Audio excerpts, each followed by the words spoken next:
of scuff. Oh well. Hi, Phoenix. Alrighty. So today, hopefully, maybe, we will finish up Drawsteel. We will see. I want to get through finishing up our classes, but I'm gonna go over as a refresher the TTRPG. Let me turn off my headphones. I forgot I had my headphones on.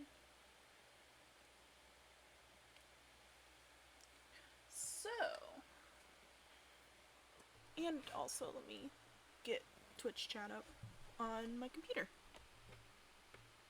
Hello, welcome, hon. Let me get Twitch chat up so I can see. While I look at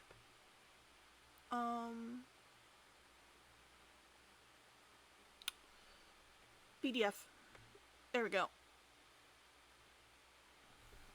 So, a quick refresher, because it's been a couple weeks since we've went over Drawsteel.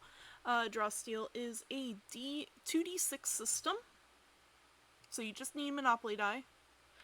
And the interesting bit about Drawsteel is that you cannot fail rolls. Is my computer not connected to the internet? Yes, it is not.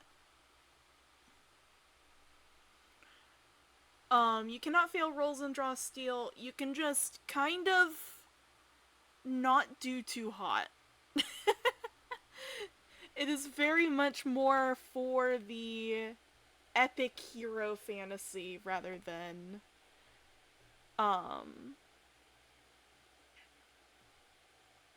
medieval simulation. It's very cool, and I really like it. Let me get the music up. Hopefully it is not too loud. There we go. IRIAM, you may or may not be able to hear it.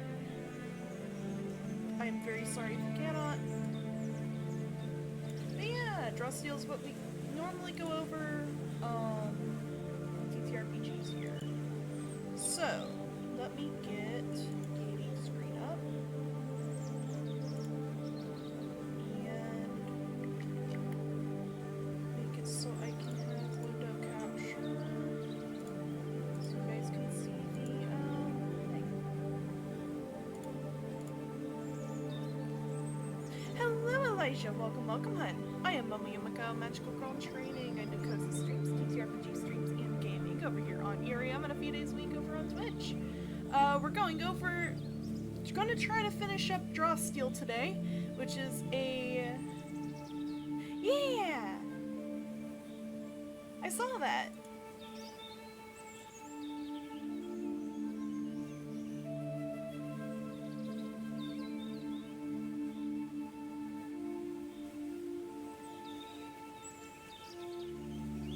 Welcome. But yeah, we're going over Drawsteel, which is a TTRPG themed off of epic heroics and pushing yourself past the limit. It's really cool. I really like it. But this may be our last time visiting it. Oh, thank you for the frog, the scissors, and the paper. I'm trying to see if I can get...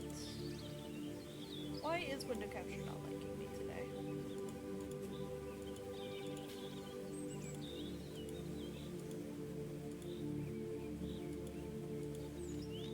What the heck, window capture?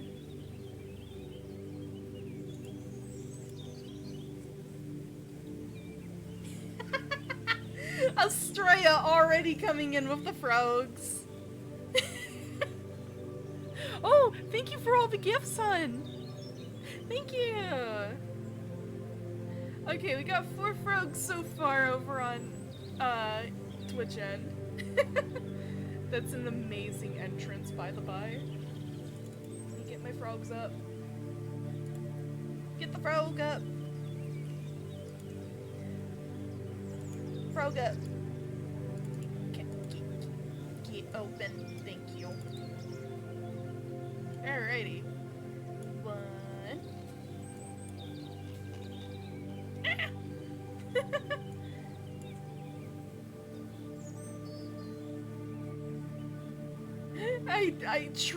True. Yeah, so, hopefully we're gonna finish, Drawsteel. I need to find where I was last time. Whoop! Did not mean to do that. We'll put this frog over here. There we go. Frog. Got 4, don't we? Yeah, we got 4 frogs. Technically 5 because of IRIAM chat. So we'll add another frog because of IRIAM chat.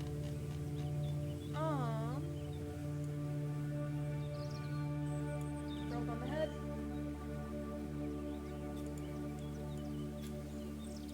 One more frog, or 3 more frogs.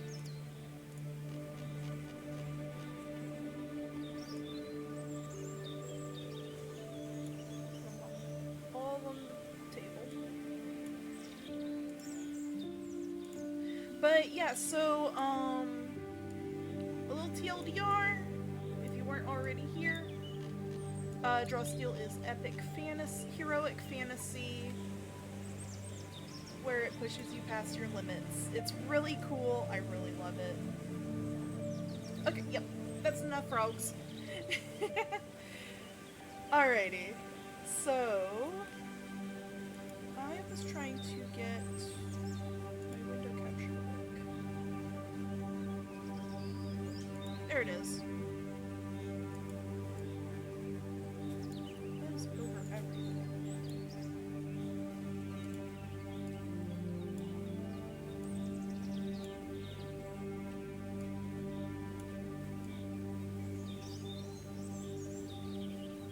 Alright, there we go.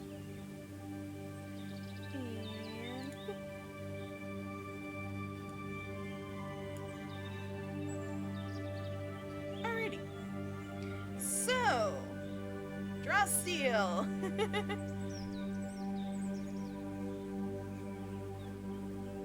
Yeah, no, we will definitely end up having that eventually. So, one thing about Drawsteel, amazing art. So this was made, TLDR, Drawsteel is a 2D6 system that uses a lot of, it uses very similar rules as Monster of the Week, if you've ever played Monster of the Week, or, oh my gosh, I'm trying to remember, I think it's called the Dice of the Apocalypse system, where essentially you have 3 ways of being able to win, or 3 ways to roll. So 1 through 6 is a fail, 7 through, I think it's 10, no, 7 through 9 is a semi-fail. Oh, you pass, but you have to do something, or something happens. And then 10 through 12 plus is a complete pass and you get a boon. This does it a little different, where on a 2, because you can't really roll a 1, technically you probably could roll a 1, but you don't have any definitive pluses or minuses to your rolls. So essentially you do still have like stats and everything, it just doesn't affect you super negatively. So how their rolling system works is when you fail, quote to air quotes here, when you fail, you don't really fail, you just you do something, it just isn't as effective as you thought you would be. And then you get essentially a boon for a point for failing the roll, technically. It's really interesting. I eventually want to run a Drawsteel game, just going off of the first book, because this is the first book. Hi, Camly! Long time no see, friend! Hello, vessel creature! Last time we went through... Oh no, you're okay, hun! So many people are busy. So we are going to go over to the classes again. Okay, so yeah, last time we stopped at the knoll, I think. No. We did not. I'm pretty sure we stopped at the kits. We're not in the classes anymore. We're in the actual proper kits. So we can just pop over there. So it's what page? 217? There we go. So the kits in this game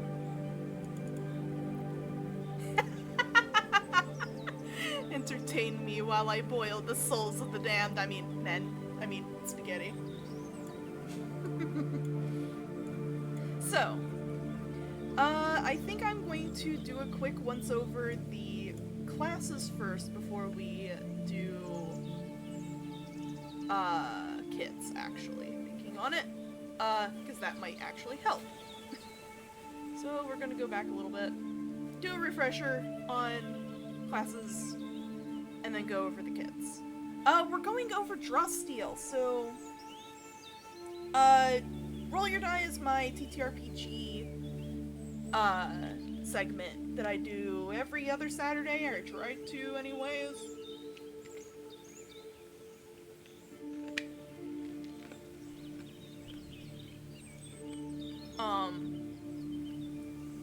And the game that we've been going over the past few weeks has been a game called Drawsteel. It's a very cool system. Yeah, kit as in like ability kit. Kits are actually a D&D. Well, not really a D&D. I think it's more like an OSR term. But it's essentially changes up how the game works. Or at least your class. Yeah, it's really interesting. So first up, Censor. Kind of a paladin war priest, if for all of my, Pathfinder 1st edition. Thank you for the tier sub, Estrella. You're too sweet. But yeah, so the Censor is very much, if you take a paladin and a war priest from Pathfinder and smash them together, they work a little different. They're not quite paladin-y, but they're also not quite holy, like a cleric. Fully. You can zoom in here. So, like last time, I'll show you guys the basis of the class, and then the potencies and all that, like what they go off of statistics-wise. Also, hello, Starriot! Welcome, welcome, hun! I am MomoYumeko, magical girl in training. I do cozy streams, TTRPG streams, and gaming over here on IRIAM, and a few days a week over on Twitch. We're doing some Roll Your Die, which is my TTRPG segment, going over Drawsteel, and probably going to finish it today. It is a epic hero fantasy type game that is based around pushing past your limits as a hero. I will state, Drawsteel, even though it is fairly rules light, does push for heroic antics. I wouldn't say you couldn't play a villain game in this campaign, or in this system, but it does kind of push more towards you are a hero and it rewards you for heroics. It is slightly ruled. It's like Monster of the Week with more crunch. If you've ever played Monster of the Week, or even looked at it. It's very much Monster of the Week with more crunch. So, as the sensor does,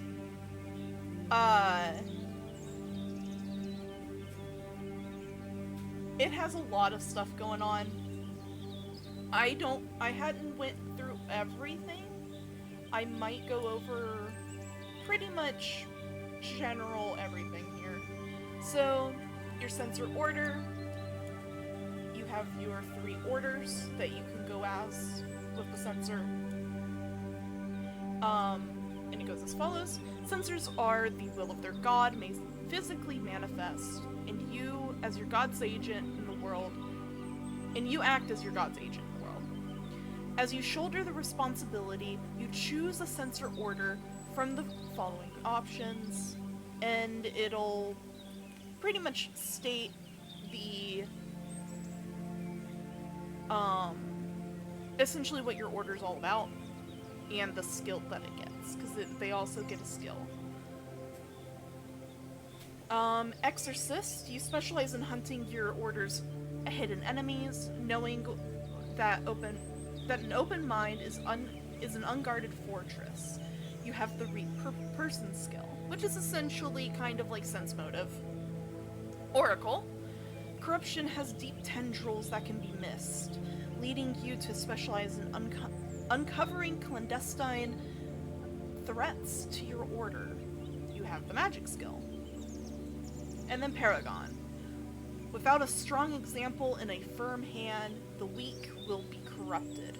You specialize in setting an example for your order. You have the lead skill.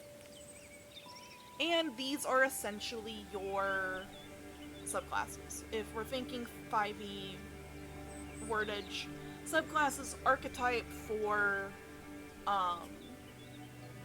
Pathfinder folks. So I will say this game also has some really good lore. If you can look into, I will probably have a video eventually going into detail with Drawsteel, or actually probably a couple videos, honestly. I will go into detail over the world building of Drawsteel because it's really cool. My favorite race is probably the Knights, the Dragon Knights. They're a man-made race that are essentially cooler Dragonborn and a lot less troubling. They're really cool. I really like them.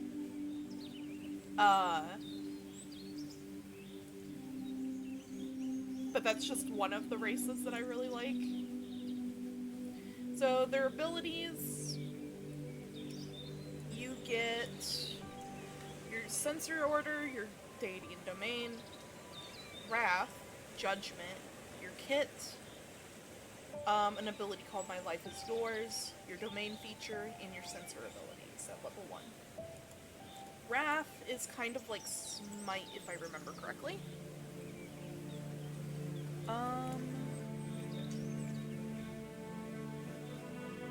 Okay, yeah, so this brings in one of our systems from the game as a whole, called victory points. Each time you win something or do something heroic and great, you get a victory point. You lose these points when you rest, which brings in the aspect of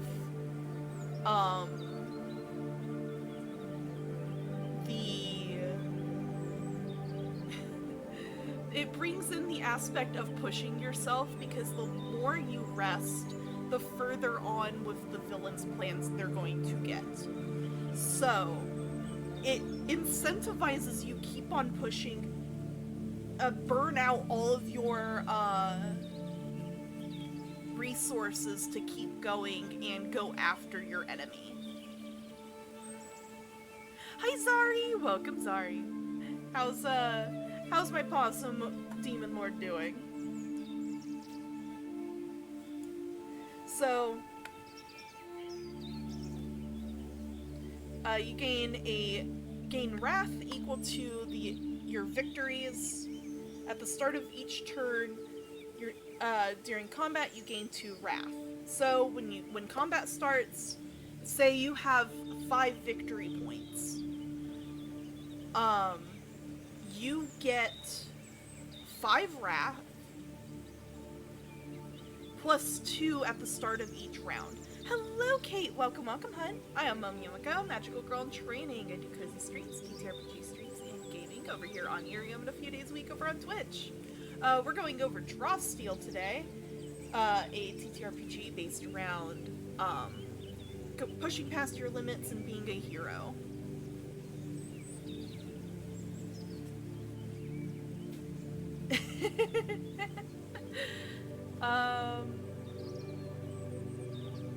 Additionally, for the first time each combat round that a creature is judged using your judgment ability,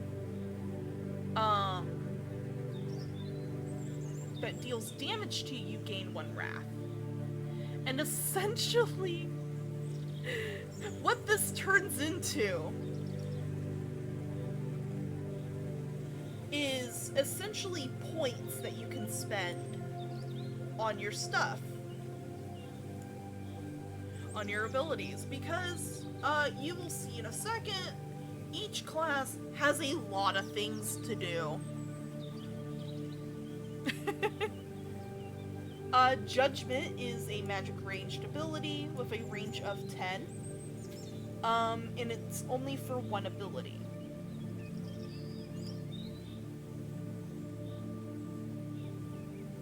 It lasts the entire encounter, kind of like the Paladin's Smite.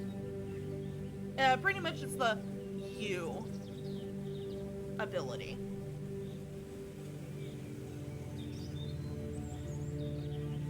Thank you for all the gifts, everybody! So you get free triggered actions to the enemy that you have judged. So, when an adjacent creature judged by you starts to shift, which means starts to move or otherwise take an action that equivalents to a move action, you can make a free melee strike against them, and their speed becomes 0 until the end of the current turn, preventing them from moving, so it's an op attack.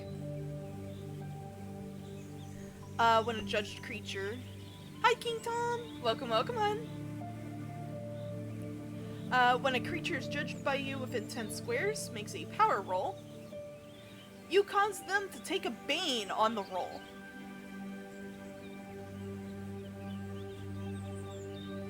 What'd you get me? I'm not sure.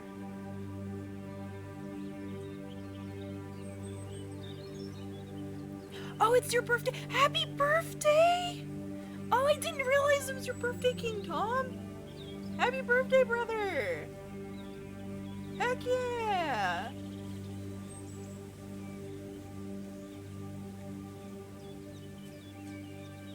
If you stream today, I'm coming in and wishing you a birthday.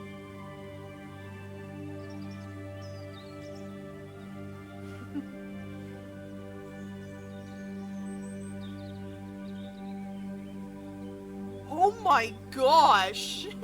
That's so many cupcakes. For context, Twitch end. It's beautiful. King Tom's birthday is today, and he bought 108 cupcakes for each cake gift he gets when he streams. Oh my gosh, that is insanity. Heck yeah. I'll have to make you a little chibi or something later. Make you some fan art. I've been meaning to anyways, so I totally need to do it.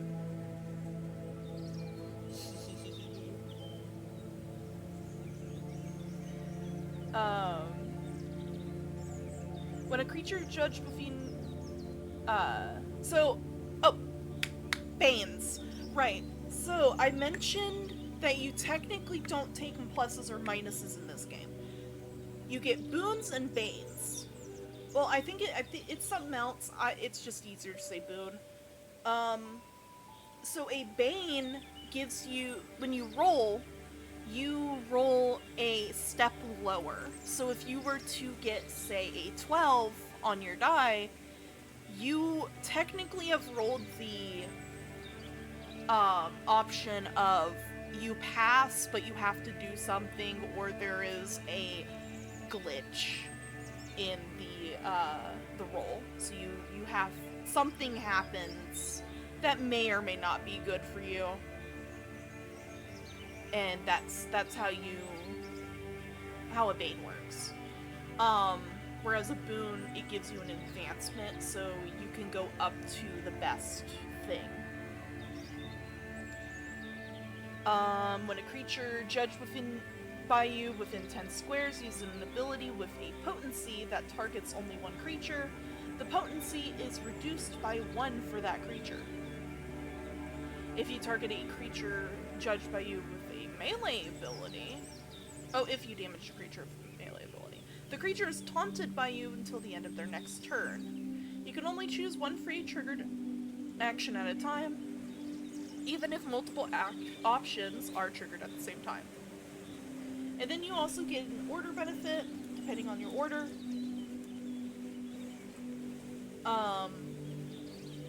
Exorcist allows you to teleport a number of squares equal to twice your presence score, and it must be closer to the enemy that you have judged. Oracle, you can deal holy damage equal to twice your presence score to judged creatures, and you can vertical pull the judged creature up to a number of squares equal to twice your presence score. So presence is one of your stats that you actually get. So with the sensor, they get might 2 and presence 2, and then these to their other characteristics. One of these. It's really cool. I really like it. And a lot of the classes are like this. I'm not gonna go over all of them because I have already went over them before. If you want to look at that, it is in the VOD. This brings us to the kits, which I'm only going to focus on the sensor kits. It'll be easier. So, scroll through here.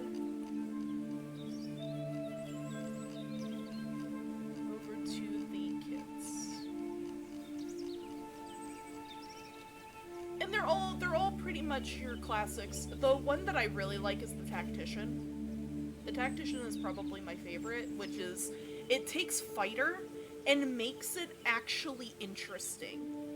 You feel like you are a trained military or someone just pulling tactics out of their butt the whole time. I really love it.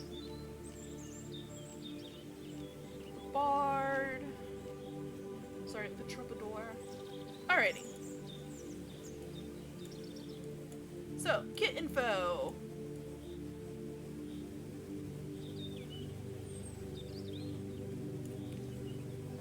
The Knight in Shining Armor, the Warrior Priest, the Sniper, Censors, Furies, Shadows, Tacticians, and Troubadours can tap into these and many more archetypal concepts using kits. A kit is a combination of weapons, armor, and fighting techniques that let you personalize your martial hero for battle. Notice that it is for the more martial-y classes. Pretty sure for now. I could be wrong. I'm pretty sure it's mostly for the martial classes, though. Your choice of kit is always flexible, and your hero is never locked into a specific kit. If you want to change your kit, you can do so as a respite activity.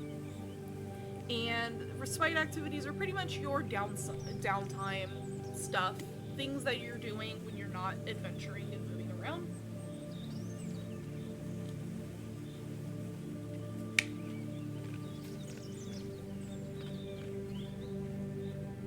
Which is very useful. Kit equipment. Each kit's equipment entry details the armor and weapons the kit provides. It's important to know what equipment a kit uses, because that informs your hero's appearance and story. Equipment is part of what affects the math behind your kit's benefits, alongside the fighting techniques each kit provides. Equipment also determines the type of magic and psionic treasures your character can wield. The description of equipment in your kit is limited to broad categories, leaving you free to decide the specifics that align with your vision of your character. For instance, oh my gosh, they chose the worst one to try to pronounce. The Gossameyer? Yeah, I'm gonna go with that. That's what we're going with. Kit provides medium armor and a polearm. One player using this kit could wear heavy layers of hide and wield a long spear, while another might wear a shining breastplate and carry a halberd into battle. You can wear armor and wield weapons that aren't part of your kit, but if you do, you don't get your kit's bonuses. Kit armor categories. You have none, light armor, medium armor, heavy armor, and shield. Hello, Heart Starbird! Welcome, welcome, hun. I am MomoYumeko, magical girl in training. I do cozy streams, TTRPG streams, and gaming over here on IRIAM, and a few days a week over on Twitch. We're going over Drawsteel, which is a TTRPG based around pushing you past your limits and heroic acts. And we're going over the kits of the system, which is your different equipment and your fighting styles. Hey, for the scissors! Kit weapon categories. We have bow and snaring weapon, light weapon, medium weapon, heavy weapon, polearm, unarmed strikes, and whip. Kits and treasures. When you find a supernatural treasure such as a magic sword, you can use the item as long as it's in one of your kit's equipment categories. A blade of quintessence is a medium weapon, so you use it with the ranger or shining armor weapon kits.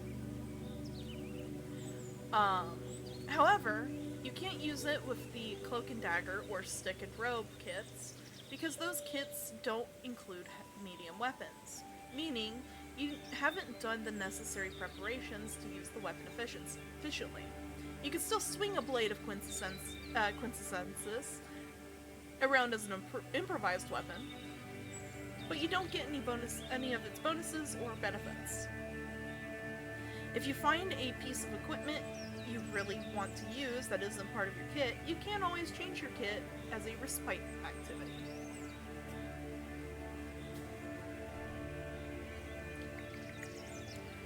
Kit bonuses and traits. A kit can grant a bonus to your stamina, speed, and stability, as well as the damage and distance of your weapon abilities, including your free strikes.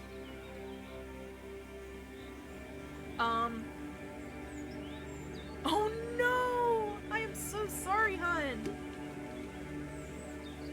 I mean, they are burps. Burps are nice. They like the vibe. Hopefully they're not keeping you up too much.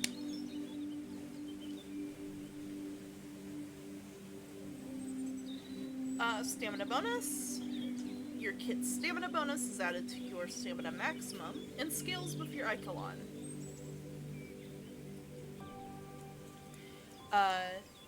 Speed bonus. Your kit's speed bonus is added to your speed. Stability, added to your stability. And then damage bonuses, of course. Very self-explanatory, very simple, honestly. With it. Hello, Rose! Welcome, hun! I am MomoYumeko, Magical Girl in Training. I do cozy streams, TTRPG streams, and gaming over here on IRIAM, and a few days a week over on Twitch. Welcome. And I am stuck. IRIAM, love me. No. Okay. We're gonna be stuck here for a little while. I will get to stare into you guys' souls. At least it stuck me like right here, so it... They are kind of eating right now. That makes sense. But yeah, pretty much very self-explanatory. You get a distance bonus, some of them give you more distance increases, disengage bonus. Alrighty, time to get into the kits proper. And this is a fairly, blind.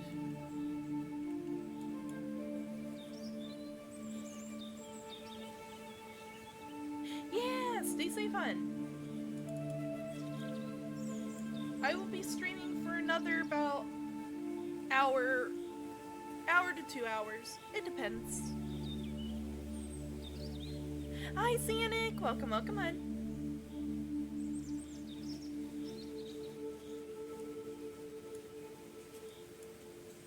Alrighty, so we're gonna go over probably most of these, honestly. So we have quite a bit here, actually. We'll see. We'll see how far we get in these. So the Arcane Archer kit allows you to combine magic and ranged weapon attacks. Your lack of armor keeps you mobile, and your magic makes your arrows explode to devastate your foes. You wear no armor and you wield a bow. So that means that you don't have armor and you only use bow. You have a speed bonus of +1. Hello, Lily! Welcome, hun. I am MomoYumeko, Magical Girl in Training. I do cozy streams, TTRPG streams, and gaming over here on IRIAM, and a few days a week over on Twitch. We're going over Drawsteel, which Roll Your Die is my TTRPG segment that I do every other Saturday, or try to anyways. That is, we go over niche or new TTRPGs to see if there's more that you can play if you want, and show off some really cool systems that are very different from D&D or might be very familiar. So you get a speed bonus with this kit, range bonus of 2, 2, and 2, a range distance bonus of +10, so you pretty much get a... Wow. That's actually a lot. Holy heck. And disengage bonus of +1. Signature ability is Exploding Arrow. And you have a range of 15 with that. One creature or object, and its power roll plus ability, reason, intuition, or presence. So this is kind of cool. So, from what I'm gathering here, you could play, say, a sensor in particular. You could play a sensor and play an arcane archer if you really wanted to, because you're still technically doing magic. And I'm pretty sure the sensor does have magic in its abilities. So, you could, in theory, do exploding arrow along, say, okay, you're an oracle sensor. So you have your smite, so you're adding your presence, and then you're probably going to want to do your exploding arrow using presence. So you have your judgment going off, which is, say you have a presence of 5. So that's 10 automatic damage. Because you're smiting someone, essentially, because you're an oracle sensor. You do your power roll, you hit them, and you get your 5. So you roll the lowest that you can, so here, I think. So you get 5 plus another 5 of fire damage. So you're getting 20 damage automatically as a level 1 sensor.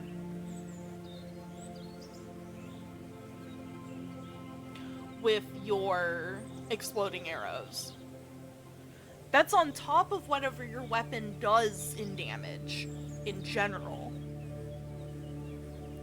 God, I love this system.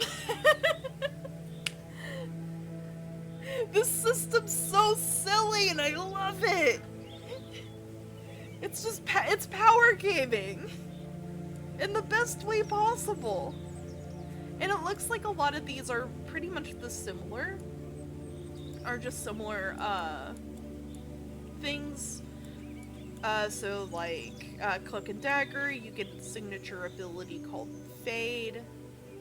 Along with, you know, being able to wear light armor, wield 1 or 2 light weapons. Yeah, stay safe, Kate! Have a good night, hun!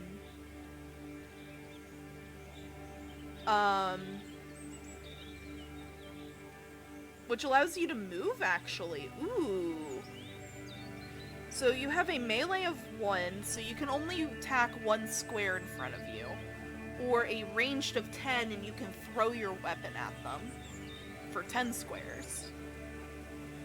And you get either might or agility as your power roll additive, which is you do the damage and then you can shift 1 to 3 squares away. It just says you can shift 1 to 3 squares. So, depending on how you roll, you can just teleport or move rather quickly. Which, ooh, that's good for a skirmisher. If you're playing like a shadow, that's your more roguish, stalkery kind of, Batman kind of, class in this game. You toss on Cloak and Dagger and you're gonna be able to move. Welcome back, hun! And be able to move pretty mobily. Ooh, I like that. Especially if you're doing the, I think it's the Woad Elves.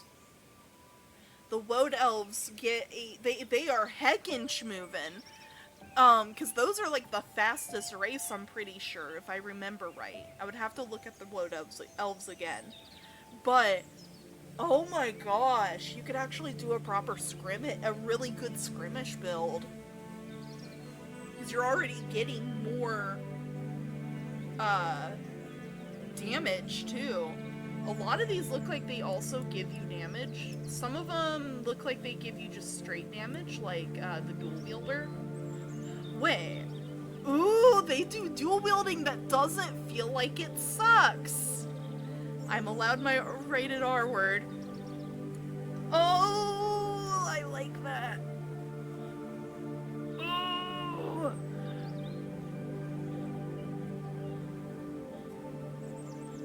Oh. Oh, wait. Dual wielder lets you be able to hit 2 people. Let me go back. Let me go back. Thank you. Oh, I'm sorry, hun. They might want love. Might want the pets, the bird pets. But oh my gosh!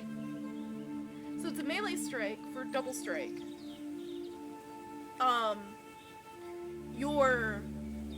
It looks like you're not bird food. I mean, like they might want pets, like sit with you and you pet them on their little heads. Depending on how big the bird is, I'm not sure what kind of birds they are.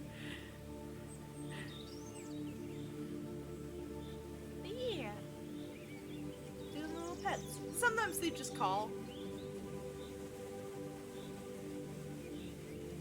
Oh my gosh. 4 birds. That's amazing. Eventually I'll have bird. I want a pet bird. Possibly. It depends. Depends on the type of bird my partner wants.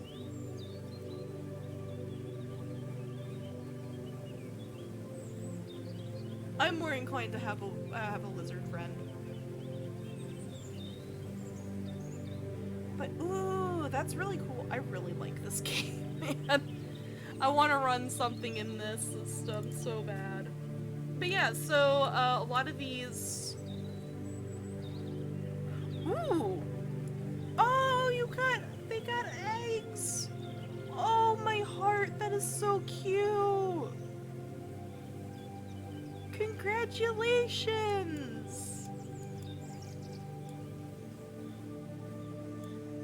But yeah, no, this is really cool. I really like that.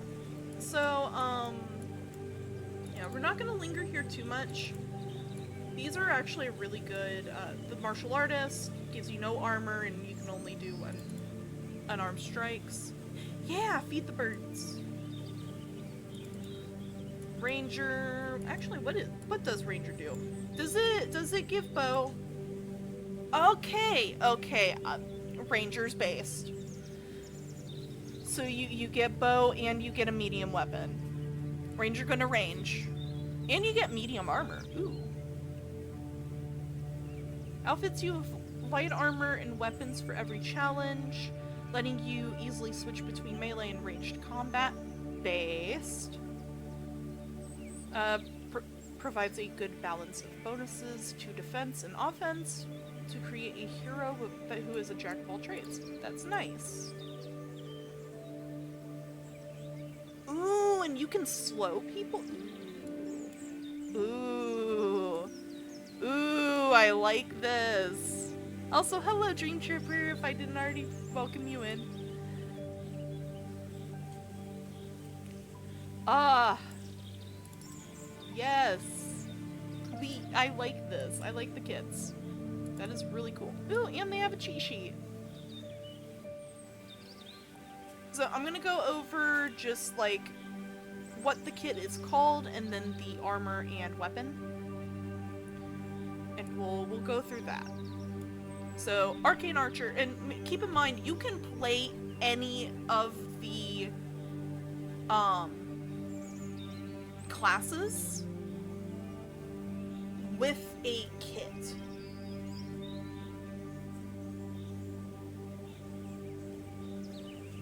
Yeah, but having baby birds eventually is gonna be really cute.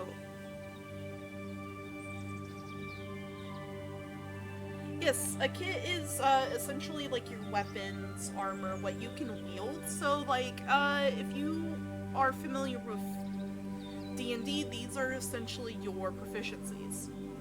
These are the type of weapons. You can pick up any weapon and use it as an improvised weapon, but you're actually trained in these weapons. weapons and armor. And it's they essentially lump them into weapon groups.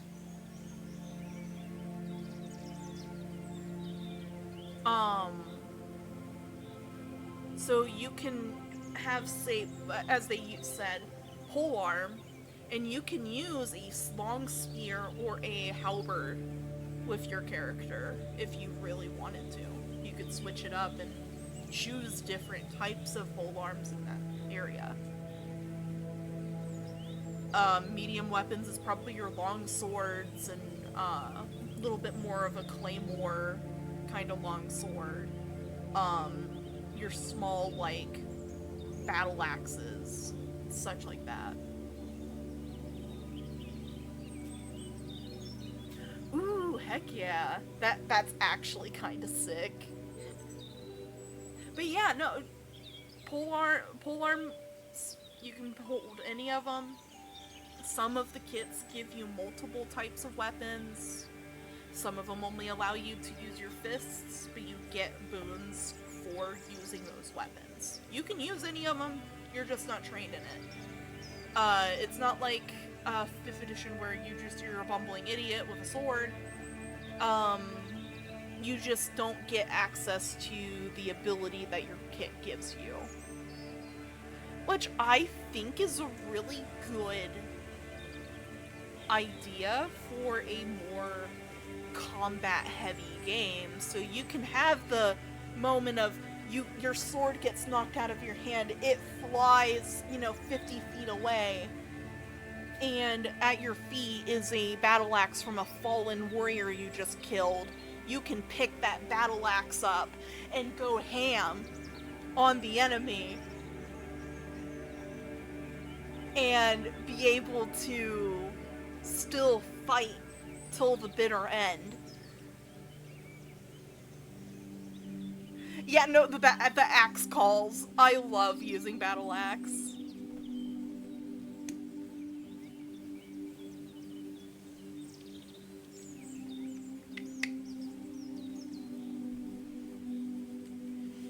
But yeah, oh, I love this game. It's so cool. Oh, the brain worms. Yeah, so kits. Arcane Archer has no armor, but uses a bow. Battle Mind, light armor, and medium weapons. Cloak and Dagger, light armor, light weapons. Dual Wielder, medium armor, light and medium weapons. Yeah, stay safe, heart. The Gossamer is medium armor and polearm. Martial Artist, no armor, unarmed strikes. The Mountain, heavy armor, heavy weapons. Panther, no armor, heavy weapons. Pugilist, no armor, unarmed strikes. Raider, light armor and shield with light weapons. The Ranger, medium armor and bow and medium weapons. Rapid Fire, light armor and a bow. Ritangius, light armor, ensnaring and polearm. Shining armor, heavy armor and shield with medium weapons. Hi, Shoti! Hello, gorgeous! How are you today, hun? The Sniper is no armor with bows. The Spell Sword is light armor and shield with medium weapons. Stick and Robe, light armor and polearm. Swashbuckler is light armor and medium weapons. Sword and Board, medium armor and shield with medium weapons. Warrior Priest is heavy armor with light weapons. And Whirlwind is no armor and whip. That's the only one with whip. I just noticed that. Interesting. Weird. Also, the art in this game is so good. Hi, Mercurel! Hi, friend! How are you feeling? I heard what happened. Are you okay? Is there chains too? I would probably put chains in the whip section.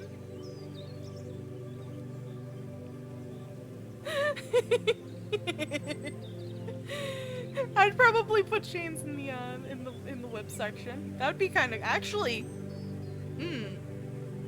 That would actually be kind of a sick. You know the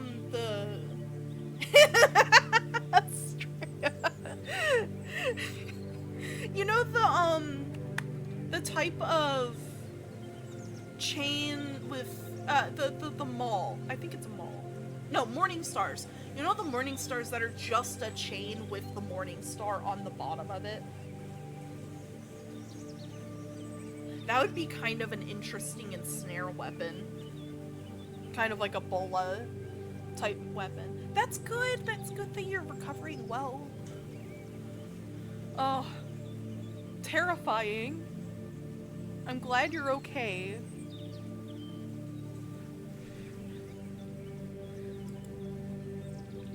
Perks. Oh, perks are like your feats in this game. Let's scroll in. Perks. Chapter 7. We're not gonna go over them. We're just going to go over the basics of perks and what they are. We're not gonna go over all of them. So, heroes don't just fight monsters. They engage in exploration, investigation, negotiation, and more. Perks are features you can use to customize your hero and give them heroic moments outside of combat. Along with skills and many other class features, perks make your character more than just a monster fighter.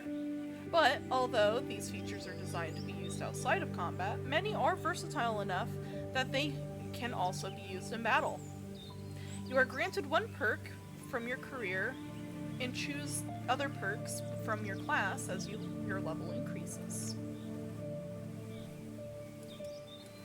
Perk types. There are 6 types of perks available for your class, or for your character. 5 of those types reflect the setup of the 5 skill groups, and feature many perks related to the skills from those groups.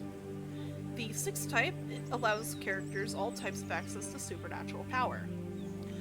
So a little bit of world building context.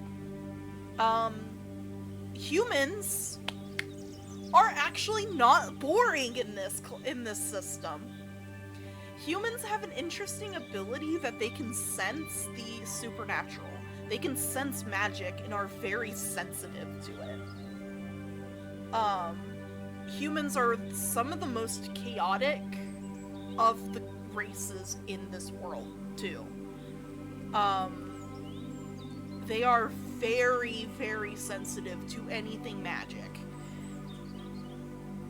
Psionic, whatever have you. It feels like it would be something for the elves, yes. Elves are very interesting, too. So there's 2 different flavors of elves. I cannot speak French.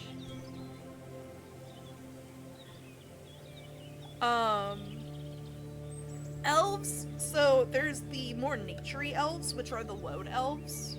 They kind of look like if you take a yordle and make it tall. Make it like actual human shape. If you take an elf and a yordle and mix it together, you get a woad elf. They have like the big, fuzzy ears. They're even covered in like this bluish, purplish colored. Do not call them knife ears! Actually, the elf that's here is, a celestial elf.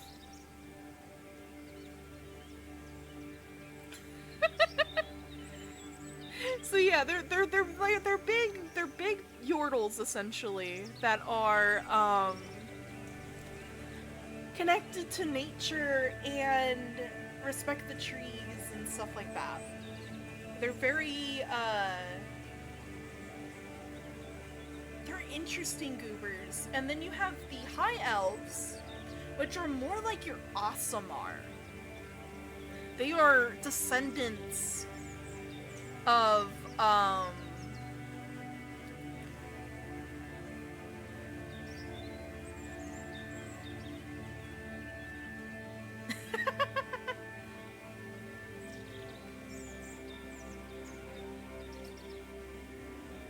I cannot speak French. You've already asked that, hun.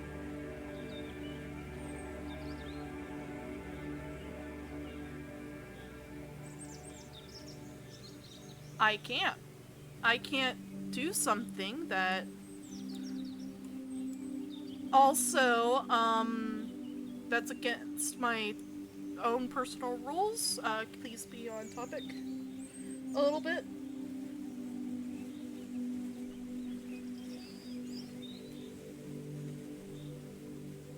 Yep, no, we're not dealing with this today.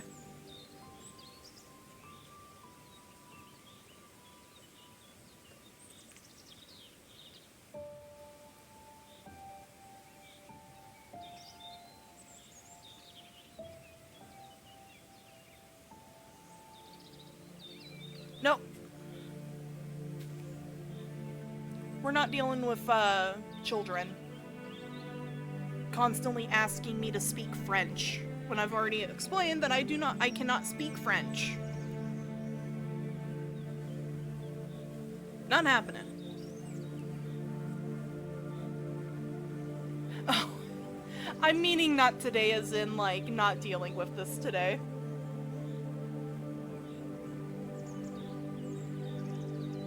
Oh no, I'm also streaming on IRIAM, and the children are rampant today. Dude, that... I want to go one stream, at least one stream, without having to ban a bunch of people.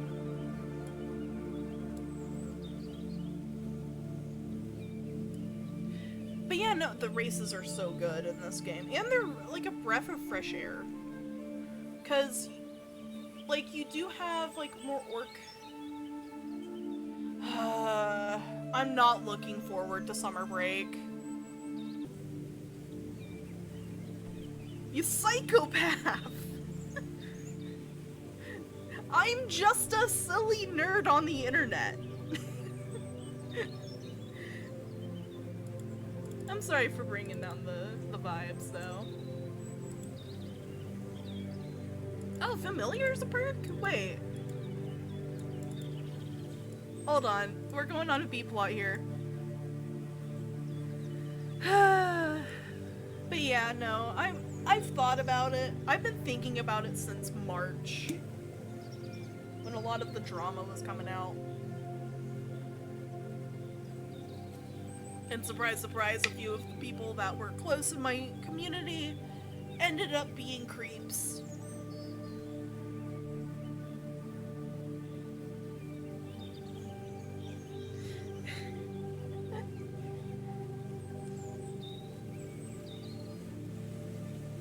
You don't need to make us, you didn't need to make us laugh.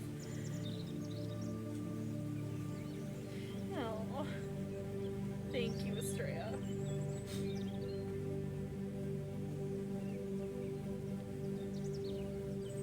I do want to give it some time. I might go on hiatus on IRIAM end. Might not. I'm definitely not leaving Twitch. And if I do end up leaving IRIAM, you guys know where to find me. I'm over on Twitch and I'm over on YouTube. I mean, and hey. Straya. I am planning on, and that's another thing that I'm worried about is with IRIAM chat, because I want to have my gosh darn, my throat. Have my IRIAM chat over here on Twitch end, so you guys can interact with one another. You know? Because I normally have it up in the top, like, up in, oh, you guys can't see. Hang on. Like, up in here, have IRIAM chat, like I normally do.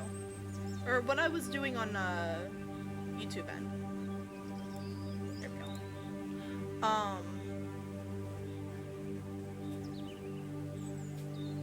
But, you know, I'm worried to do that for obvious reasons. I need to fix this real quick. Oh, nope. There we go.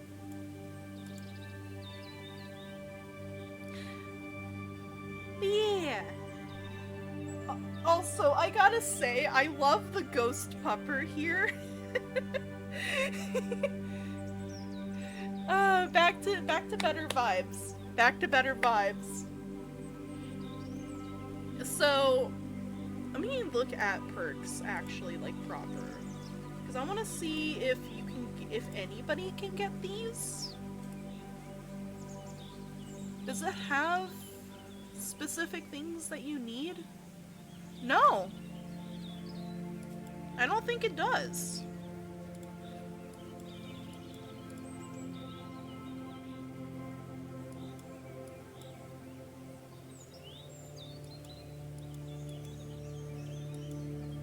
Oh, what the heck? Where did we go? Hang on. Let me get back to our page, because I accidentally went to a different page.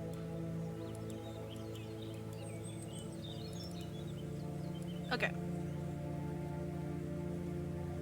Alright, okay, so, it looks like they don't have specific requirements for the perks. That's interesting. I will say this is the first edition, and it's also the only book outside of the Dungeon Master's Guide. So you have Heroes, which is more player facing, and then the Dragon book, which is more DM facing. I will probably not go over that here, but I will definitely go over that when I make the actual video. But yeah, no, the familiar's so cute. That's what caught my attention, was the familiar, was cute ghost pug. Hang on, for my IRIAM users that, I'm gonna capture this real quick. I'm saving this. Oh, you see it? Oh, you're over here on Twitchin'. Hi, Sanic. I was gonna send it over in, yeah, no, Aura Edit Pug. I love it. So it looks like you can just have it. You can choose it as a thing.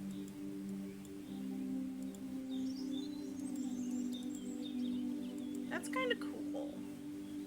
So it's supernatural perks. Interesting. So, yeah, so essentially, TLDR with perks is that you get one when creating your character, and then as you level up, you get perks. There is only 10 levels. I don't know if it'll get bigger or what, but there is only 10 levels in this game because it's harder. Complications. This looks like...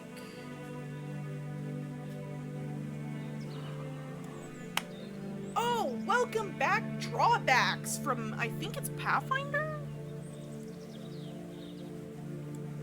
Where it's both a boon and a bane. I think it's Pathfinder that does it. Hang on.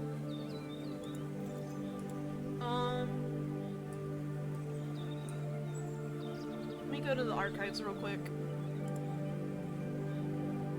I think it's Pathfinder. Traits, drawbacks. No.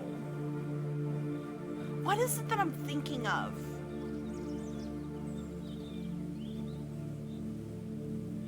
I don't think it is. Hang on.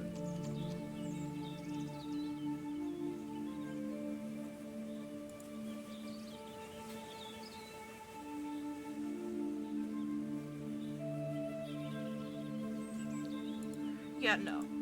Wait. Is it 3-5 that I'm thinking of? There's a ruling for drawbacks, flaws and drawbacks. I think it might be 3-5 I'm thinking of.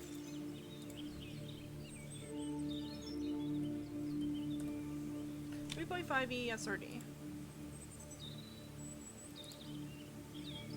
Okay. Alright. DMs. No, not DM stuff. Variant rules. Right? No.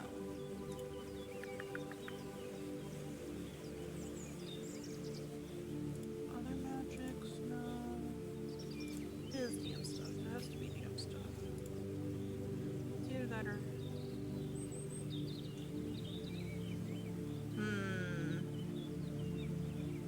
Character? No.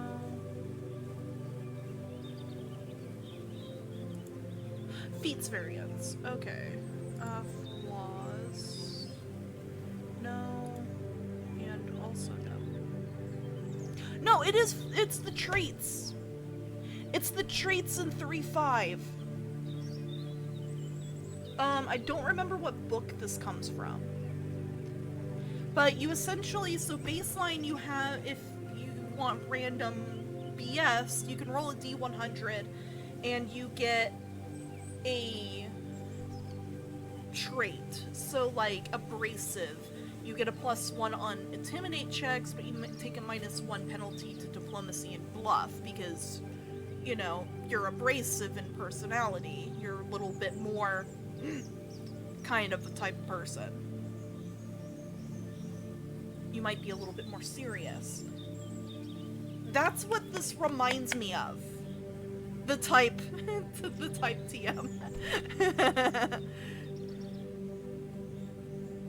But yeah, no, that's what this reminds me of. Except it's toxic people. Yes, I get sassy. I get very sassy to people that are rude.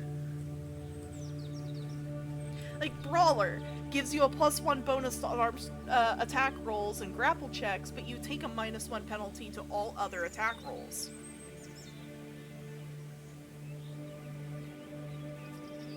I can get sassy. I'm just normally just a really chill, laid-back person. I try to be anyways.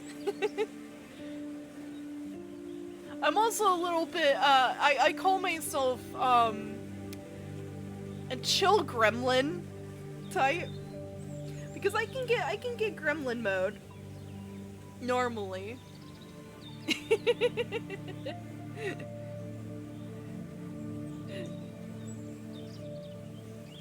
But I'm also just low energy a lot. Oh, also, some news, TM. I went and nabbed a new custom model. I have to work on it.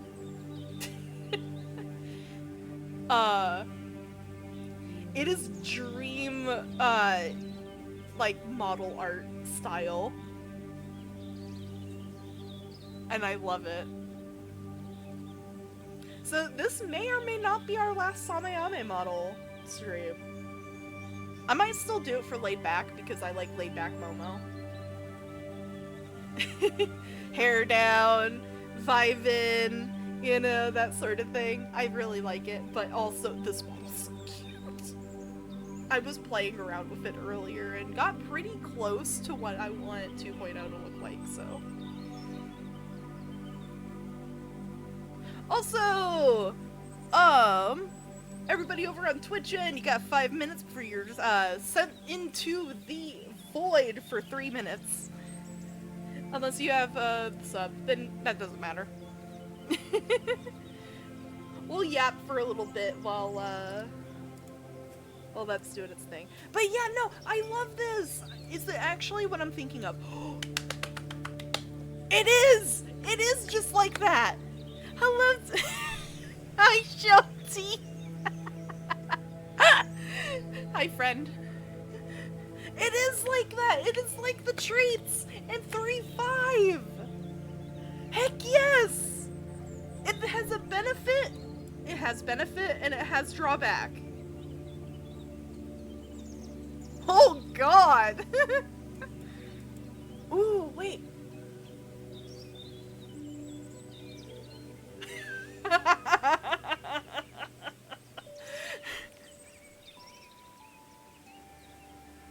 Sure, sure. How are you tonight, hun? Again, she off Jefferson. Oh, goodness. Oh, I love this. Oh, if I ever play in this game, you know I'm getting animal form because it's too funny. Its thing is, due to a magical incident, your being has fused with that of a small, harmless animal. You turn into this animal when it's convenient, and sometimes when it's inconvenient as well. Benefit: as a maneuver, you can take the form of a specific animal of size 1T, which is tiny. Oh, thank you for the follow, John Shiriaki Yuki. Welcome, welcome, hun. I heard that a conversation of D&D was happening. Yes. So, this is Roll Your Die, where I normally go over TTRPGs that may be a little bit niche. And my main game system I normally play in is D&D 3.5 and Pathfinder 1st Edition, or sometimes a mix of both. And we've been going over Drawsteel, which is a really cool tabletop that's kind of more of that epic heroic fantasy. And they have... Estrella gets the wonders of Three Finder. Yeah, no, that's our West March. Yeah, no, I've been going over this for the past couple weeks, off and on. It has been wonderful. I love this system.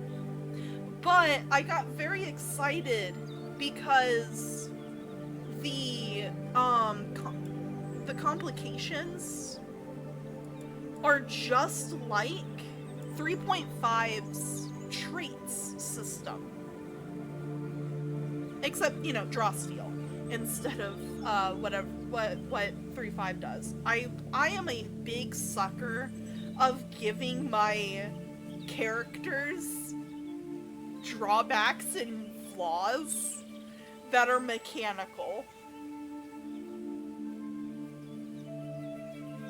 3.5 has the better necromancy feat and classes between the two systems. Pathfinder has the better list for undead. Yes. All the yes there. Dread Necro is a very fun necromancer to play. I really love Dread Necromancer. Personally, my favorite class in 3.5, side tangent, is Binder. But I have a concept character. If we ever play another Ballspawn game again, I'm either A, dusting off my bastard man Azazel, or, playing Rosary. My totally not evil magic user. She's actually not evil, she just uses, she has a hypothesis of using evil magic to help people. And to prove that evil magic is mostly in the mindset. Newsflash, she's a ball spawn.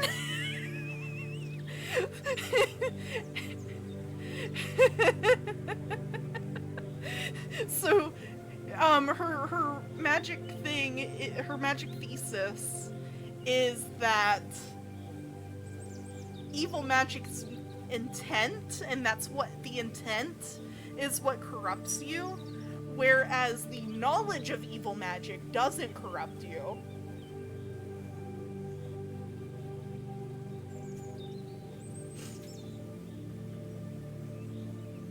Yes. Yes. Estrella handshake. I have, in our current West March, which is a 3-finder game, I have talked about it on main a few times. I currently play an incubus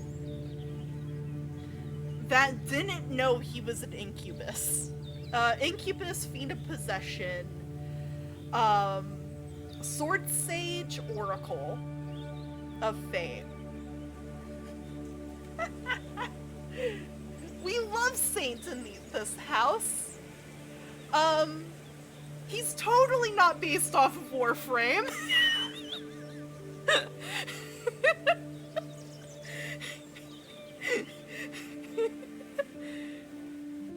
I love my sainty boy. I love my sainty boy. He is so much fun. For TLDR, our West March. I need another.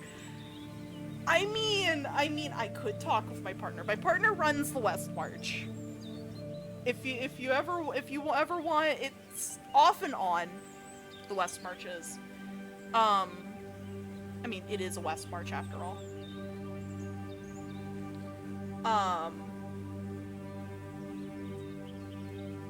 But the only caveats is that you're not allowed to play evil to a point. Ah, Magus, my beloved. But in the main area, because we got 2 different areas for the West March, a level 1 area and a main area. The main area is Gestalt with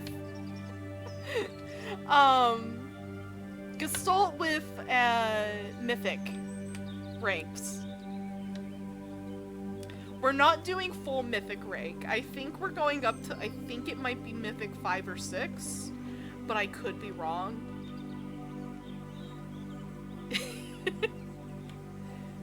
My favorite of, so I have 2 favorite classes in Pathfinder 1st Edition.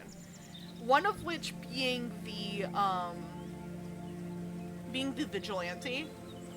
That's one of them. And the other is Oracle. The moment you said that, you gave us straight a level of excitement. I bet.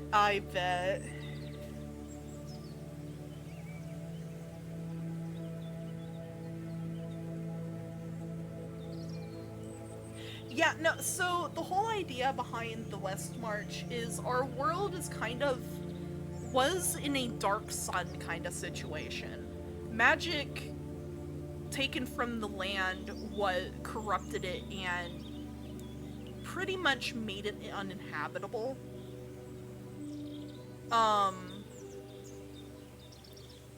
Black Hole Sun. Hi, Dova! Welcome, hun! So Dark Sun is essentially magic bad.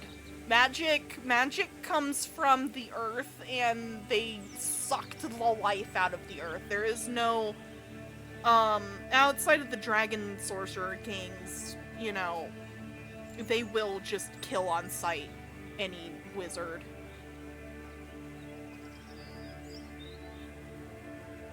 Ooh. Summoner is another class I really like.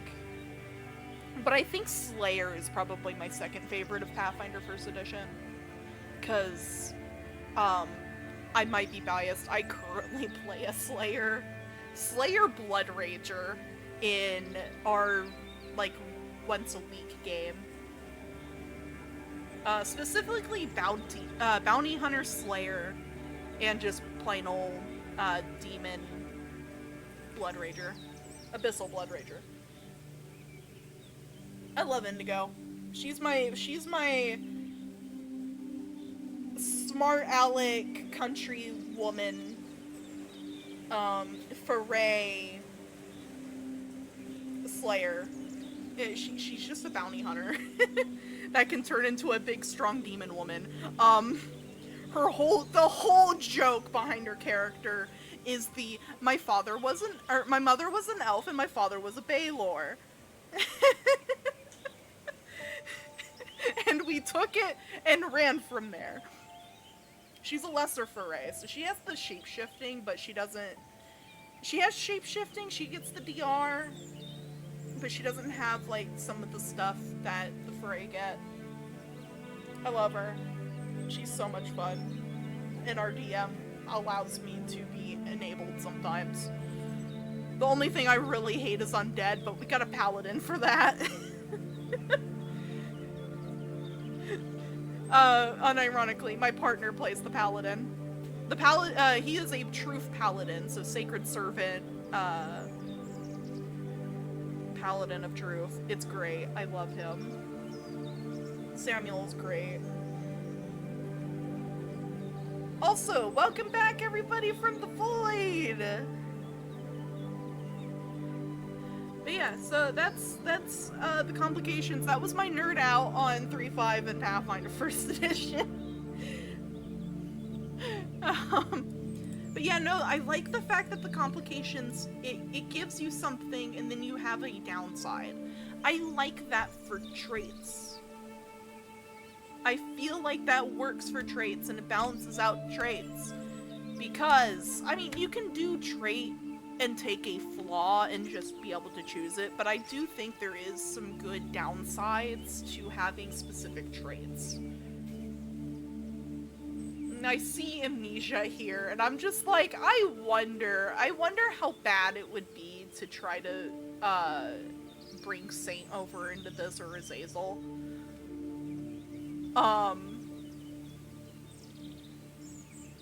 Saint would be funny because he's a incubus and he works very much within 3.5 Pathfinder.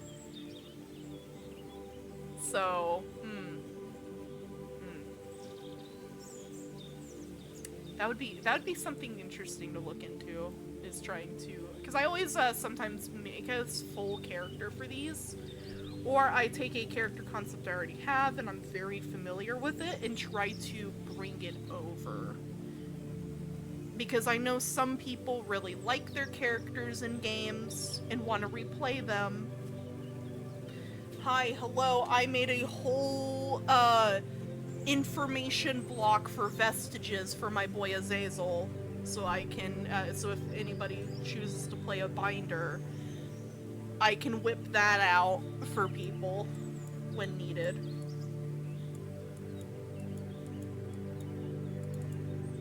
But yeah, no, I really like this. And there's so many. There's 100. Oh, does it have the... You can roll a D100, can't you? I mean, it's at least numbered to be... Yep, D100. The Binder of Isaac. Okay, so... Oh, hello, I love Miku and, Emu. Welcome, welcome, hi. I am MomoYumeko, magical girl in training. I do kudzu streams, TTRPG streams, and gaming over here on IRIAM in a few days a week over on Twitch. We're doing Roll Your Die, which is a TTRPG segment where I go over niche or maybe not as well-known TTRPGs. And the one that we're finishing up today is Drawsteel. Draw your card. I mean, there are some card-based ones.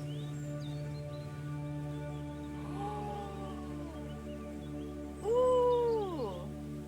Okay, so there's a character that has went through maybe 15 iterations. I have each and every one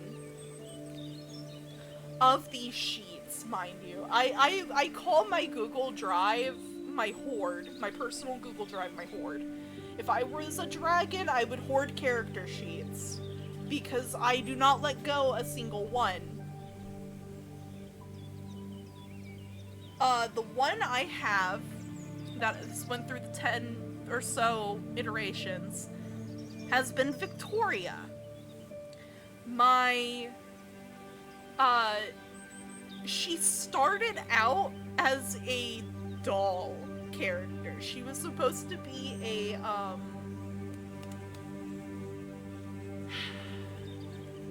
she was supposed to be essentially a spirit that got locked inside a doll from the cult she was in, that worshipped the undead.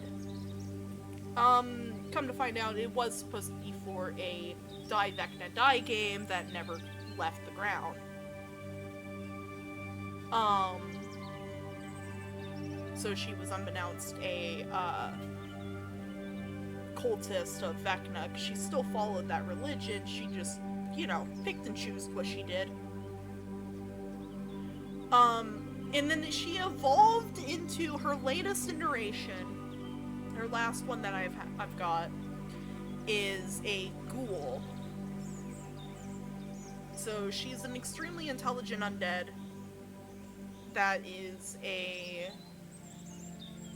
summoner with the alchemist variant multi-class.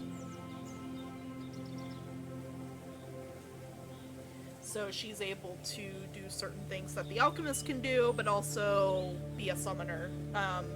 Her eidolon is Ingram, a psychopomp that's helping her extract vengeance upon the people that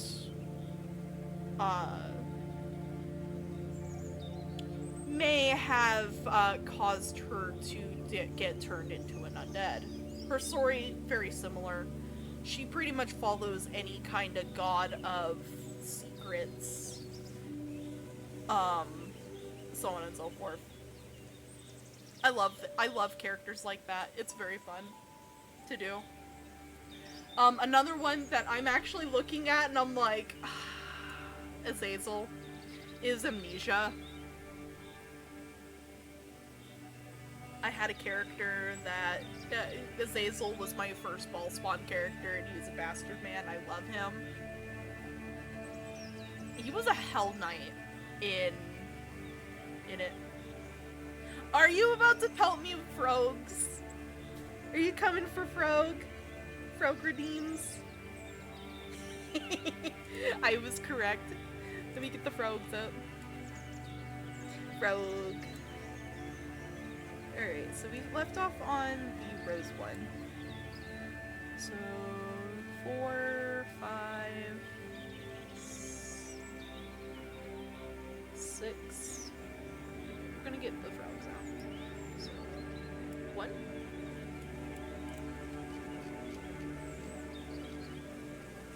I'm gonna make sure that you guys can see them still on the desk. 10 frogs, good to know.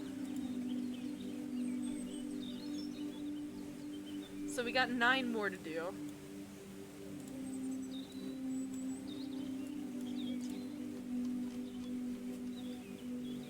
I'm gonna put this one over on my other shoulder. Here we go. Oh, it's touched my hair. No. Move. Here we go. Teen frogs.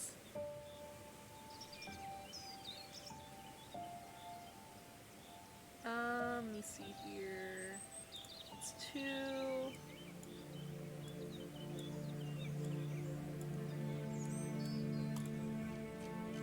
3.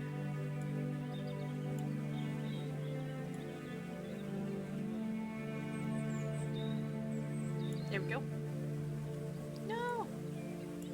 Can you go on that frog? Nope. Gotta do it like that.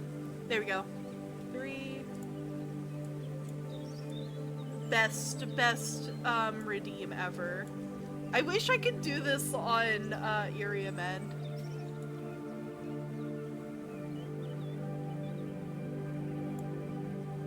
I could stack them like that. Hang on, actually.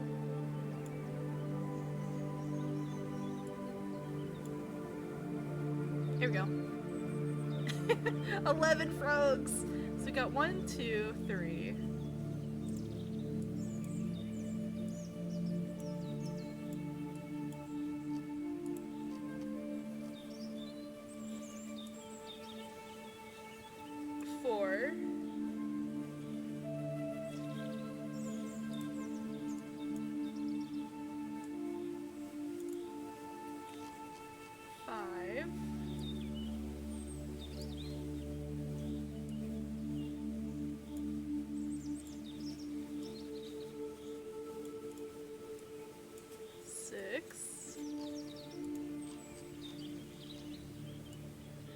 if you're new to the channel, I have a frog redeemed and I add a frog every time it's used.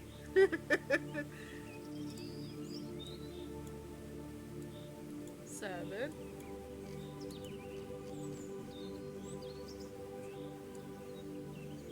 Because we love frogs in this house.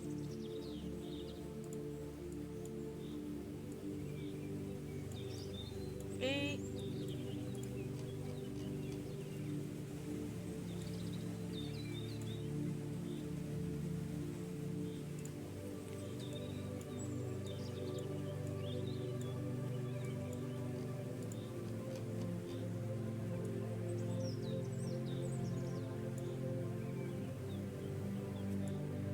Let's do it like that.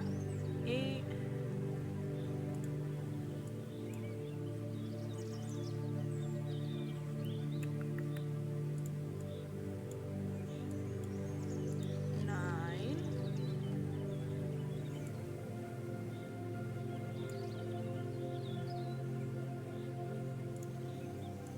And then 10, that's for Estrella so far.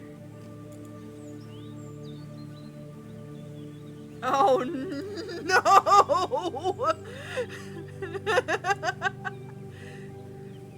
So that's all of Estrella's, and then we have 1, 2, 3 from Josh.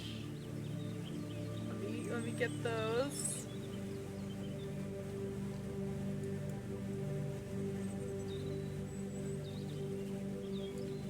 Oh, I'm making them smaller so they can actually fit on the model. 1.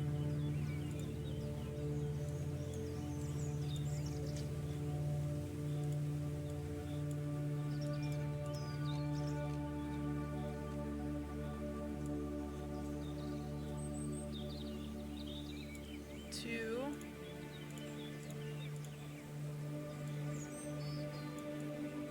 And then 3.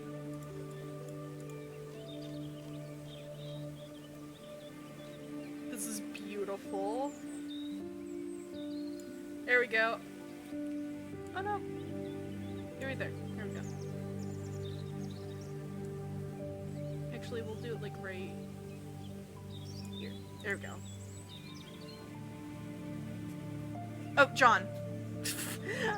Dyslexia moment. I looked over. But yeah, frogs! Okay, how many do we have here? Hang on, hold up. 1, 2, 3, 4, 5, 6, 7, 8, 9, 10, 11, 12, 13, 14, 15, 16, 17, 18, 19, 20. We have 20 frogs so far!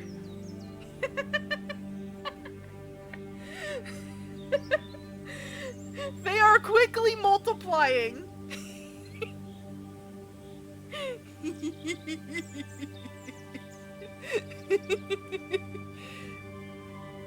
The frog collection.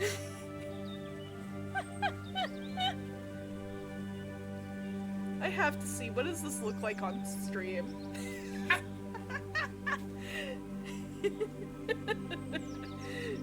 You know, I was debating on doing the dog toggle. I'm glad I did.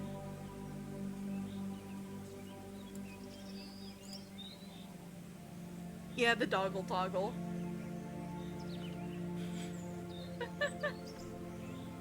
To be fair, this is very canon. My abilities are whatever the heck.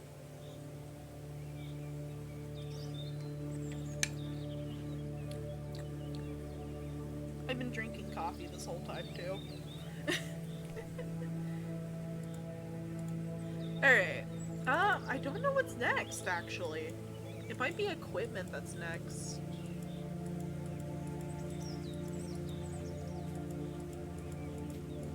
Okay, let's see what the next chapter is. Oh yeah, the giant folk is really cool. Tests.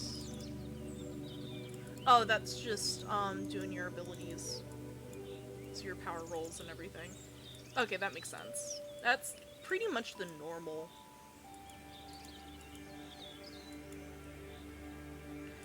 combat. We've already went through combat. And it's pretty much the same. And of course, the art in this game, mind you, is crazy, crazy good.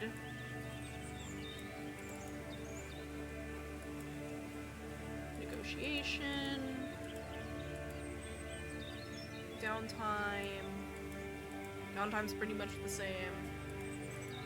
I will go into detail with it, like specifics on the downtime. Rewards. Oh! We can go over like some of the magic items and stuff. I feel. Oh, they call it Echelon. That's kind of interesting.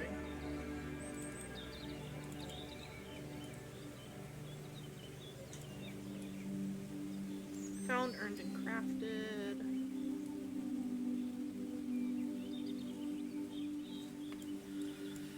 I'm trying to see what echelons mean.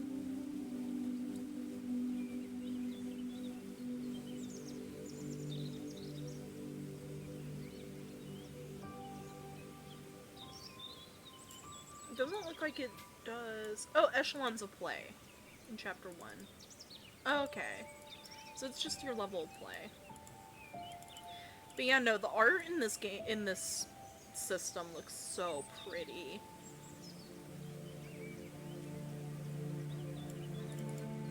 They did really good. Like, the evilest eye is really funny. What is this helm? The Hell Charger helm. But yeah, no, I love this game. I want to run it eventually. Run or play, one of the two. Titles. Oh!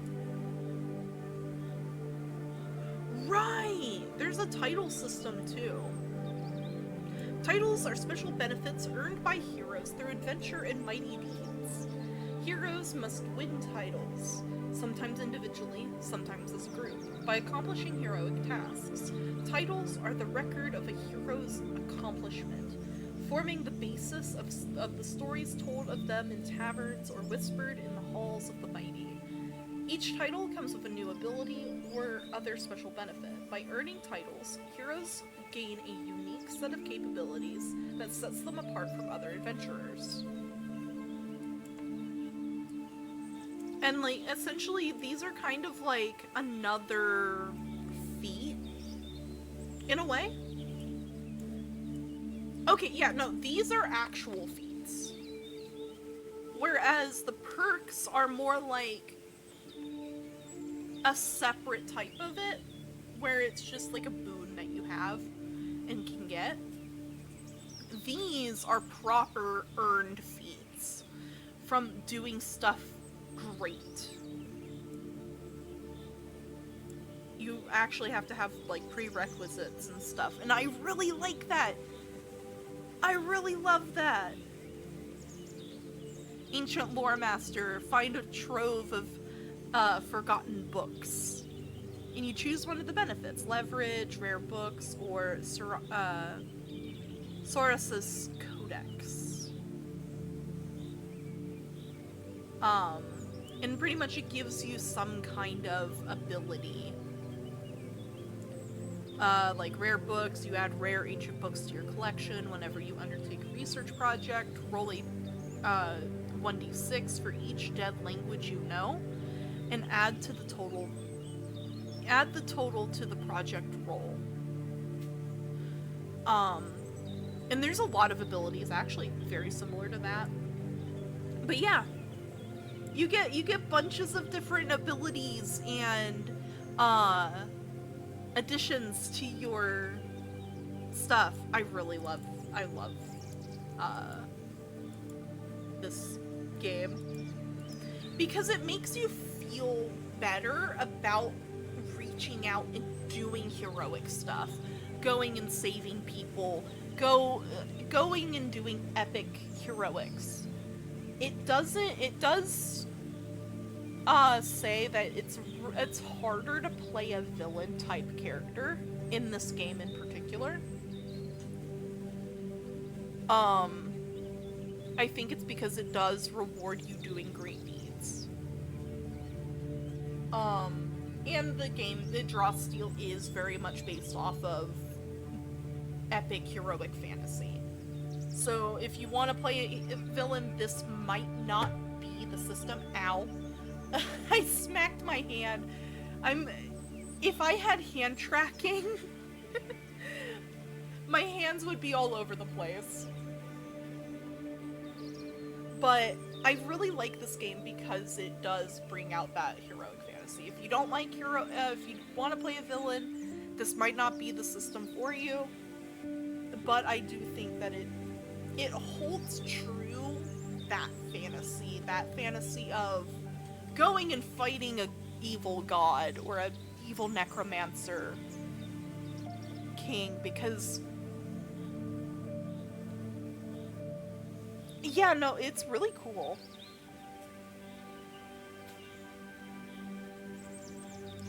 I can actually crack open, it'll take me a second, I could probably crack open, Dragon. Because Dragon's the Dragon book is the DM side. This is more player-facing, though it does have all of the, like, general rules of the system. It's really cool. Oh, here we go! For the director. This is going to give us a little bit of what the director does, which the director is the DM.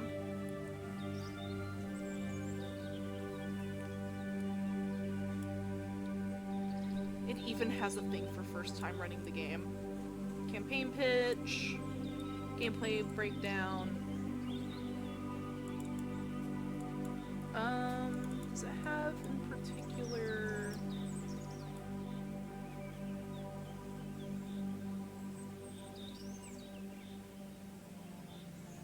Oh, it actually has a...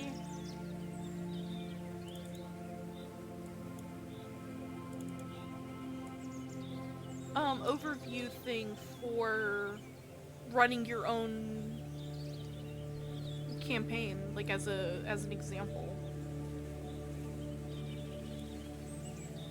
Let me see if there's any like proper DM side mechanics.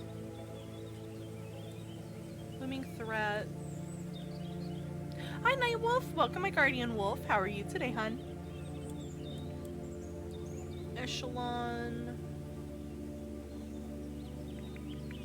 creating adventures, villain,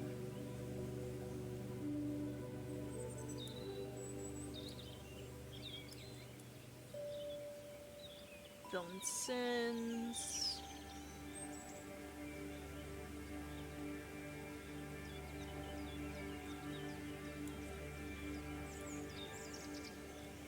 goals.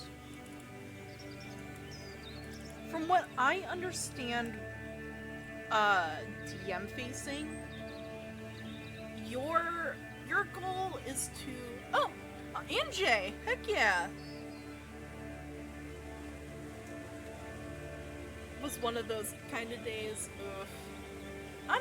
It's a day. It is a day. So, from what I understand, DM side of Drawsteel, at least from what I've... it's been a day. We've had some troublemakers.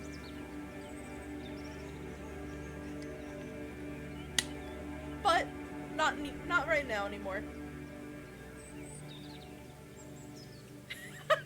I love how I stop on the spot.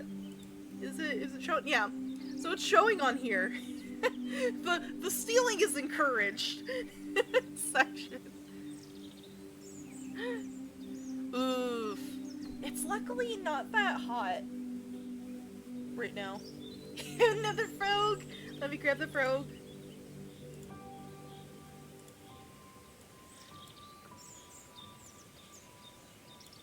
Frog.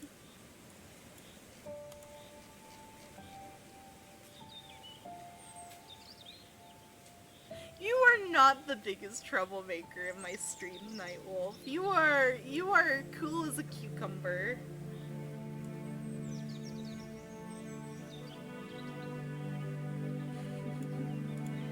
Yeah, the frog. The frog army.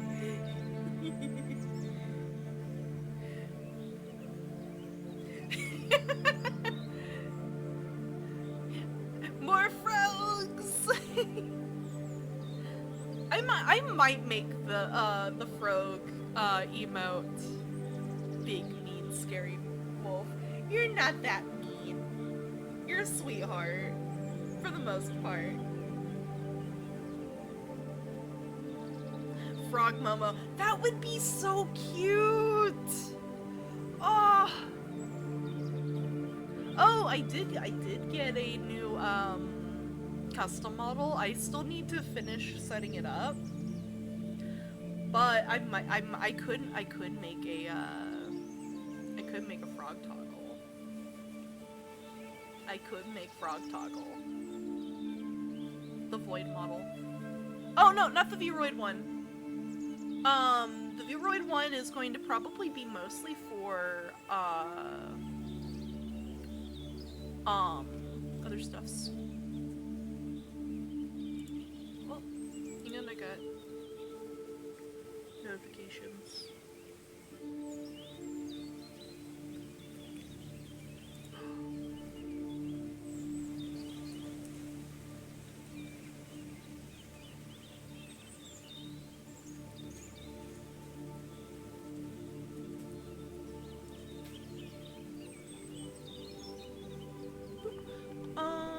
Let me look at something real quick, because I got stuffs. Here? I got asked commission, question, so I'm doing that real quick.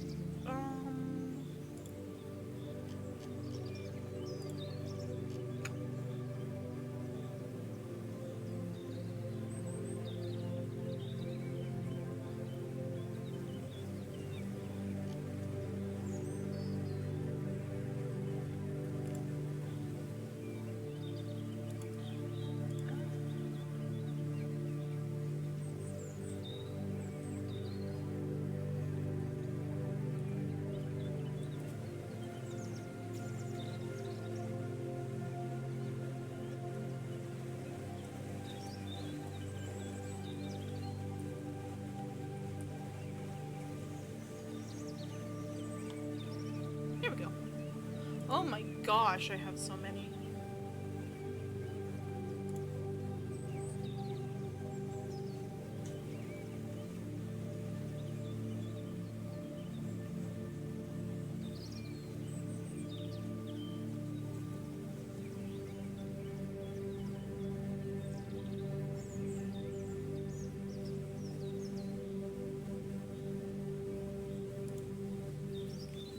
Hello, Gold Leader. Welcome, welcome, hun.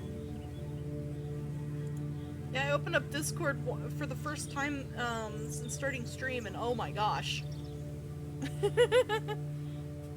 I'm doing pretty good. What temptation? What temptation, Jay? What are you planning over there, mod?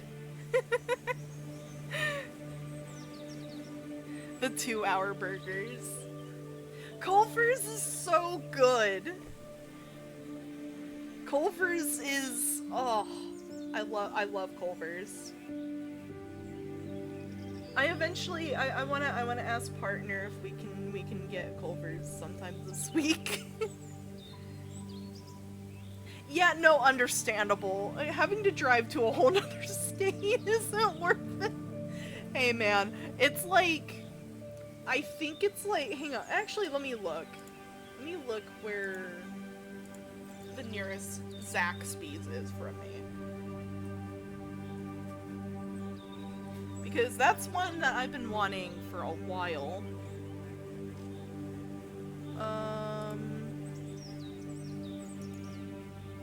Yeah, no, so, IRIAM shenanigans.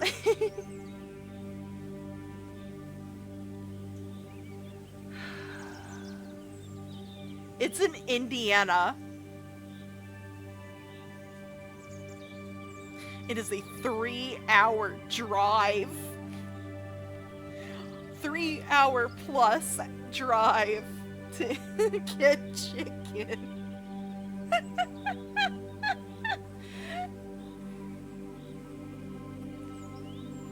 Oh, you know, I love Zaxby's. Zaxby's is one of my favorite chicken places. But yeah, no, Dave's Hot Chicken's pretty good. There's like Raising Cane's, but I'm like, Zaxby's though. That was my childhood. I am a Southern gal. I don't know if my accent comes through ever. I think every once in a while.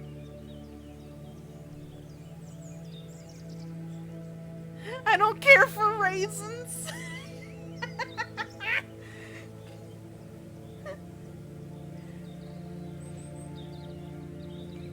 I normally make my own chicken tendies and nuggets.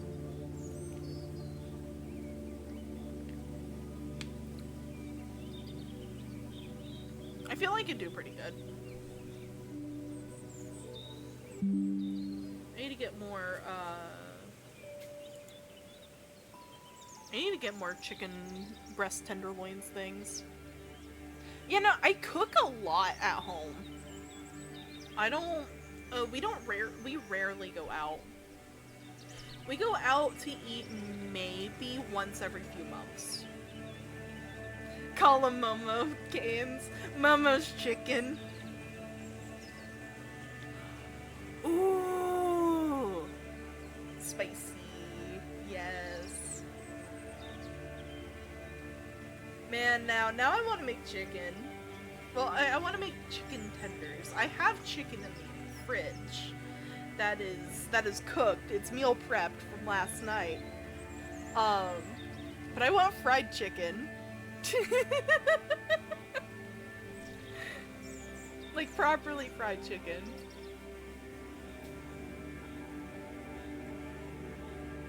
And my partner sadly doesn't work in the city that has KFC anymore, so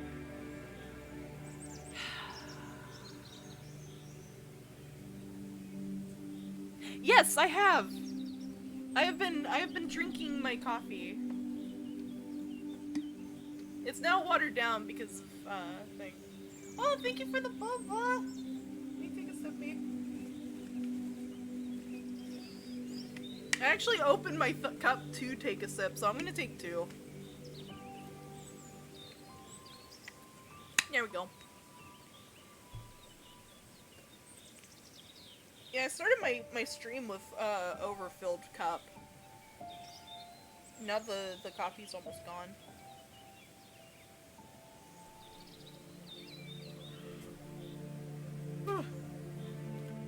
The ADHD is ADHDing.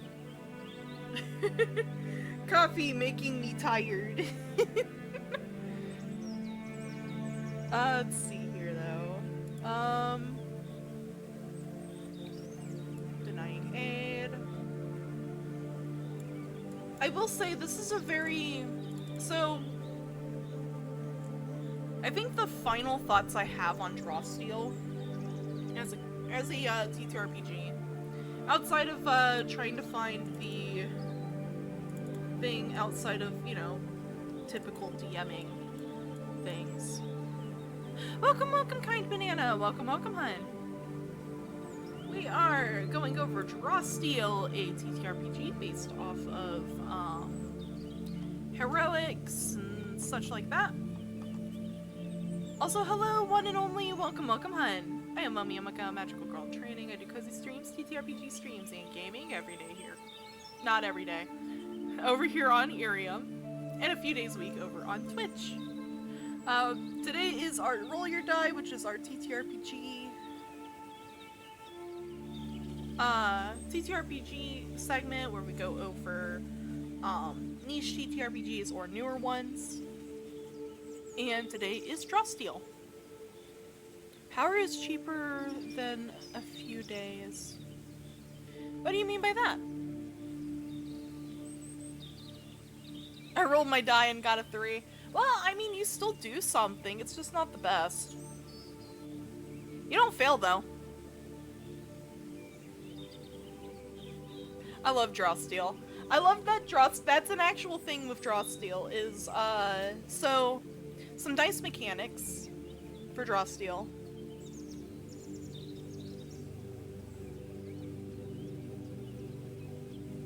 Oh!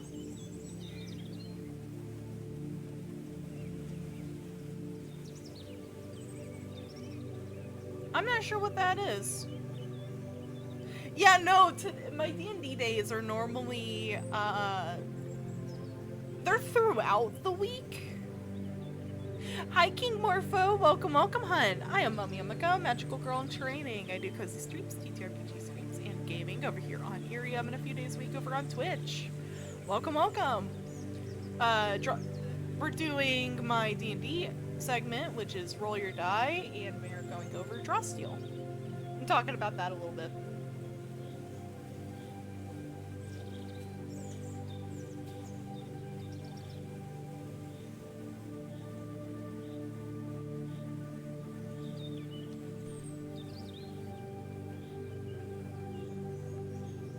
Give me 2 seconds.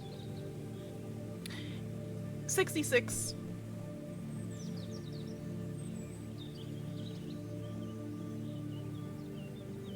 Thank you, sir. You're such a Chad, man.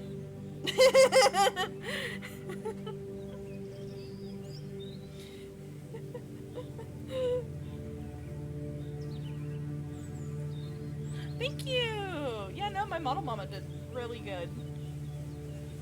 What's up, Jay? What's your question?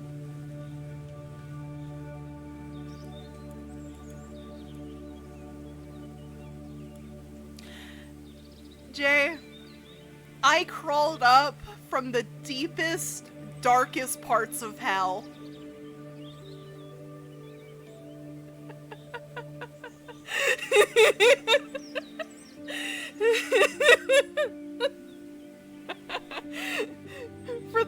For those on Twitch end only, my mom just asked me if I fell from heaven.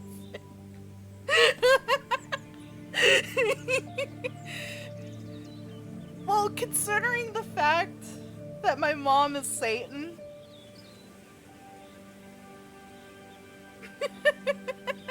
yeah, no, I crawled up from hell. Too bad for you, man. I get cool demon powers. Not canon. I should mention not canon.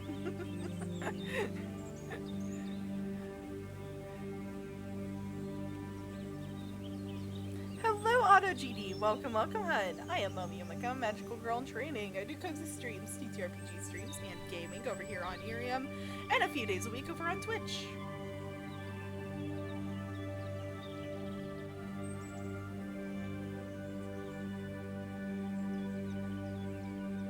Guess it's hot down there yet then? Sometimes it gets hot as heck.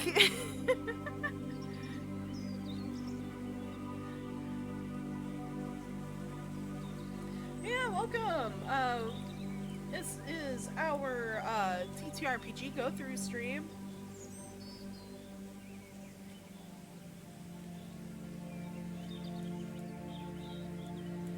Let's see here.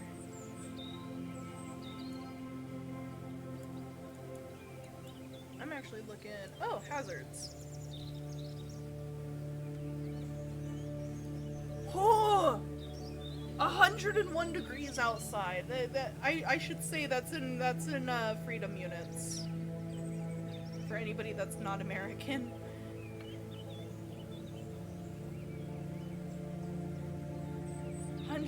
Oh my god.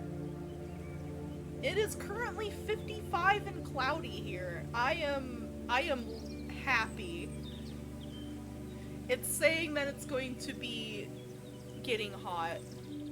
Yes, heresy units! I'm using that. I am using heresy units now. It doesn't help that I really love 40k, so, or at least the lore of 40k. I love the games. The games are really fun. But yeah, no, I'm using heresy units now, and you can't stop me.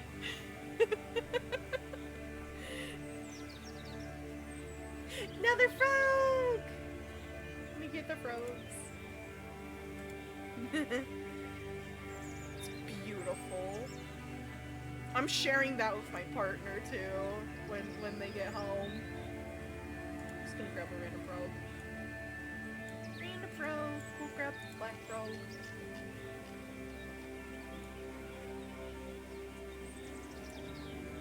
There we go. I wonder how long it's gonna take for the side of my desk to get filled with frogs.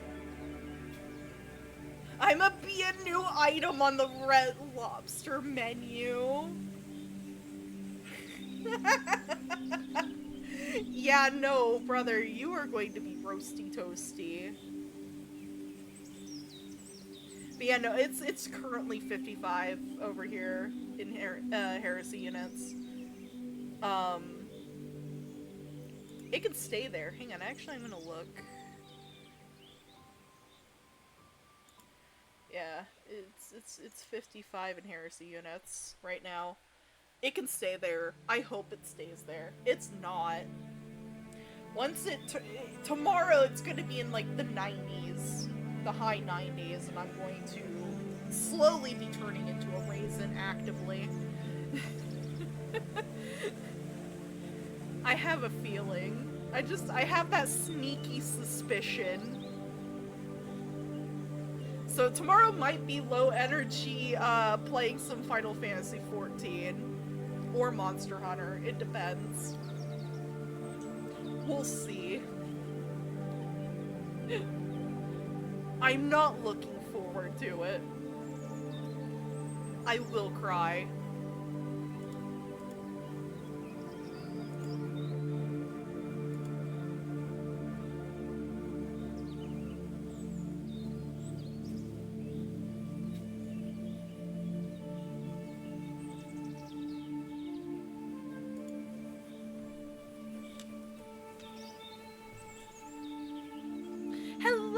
King Capybara. Welcome, welcome, hun. I am MomoYumeko. Oh wait, you've been here before. Who are you? Hang on.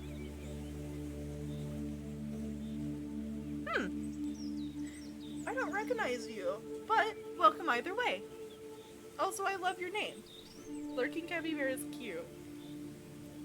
I also love that you have a sprout. It reminds me of, Final Fantasy. Hello, Dai! Welcome, welcome, hun. I am MomoYumeko, magical girl in training. I do cozy streams, TTRPG streams, and gaming over here on IRIAM, and a few days a week over on Twitch. Welcome, welcome! We have been wildly off topic.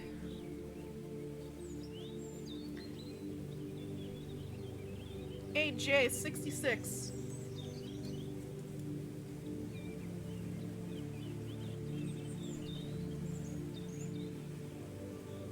Thank you, sir. Hello, Witty. Welcome, welcome, hun. I am MomoYumeko, magical girl training. I do cozy streams, TTRPG streams, and gaming over here on IRIAM, and a few days a week over on Twitch. Welcome, welcome.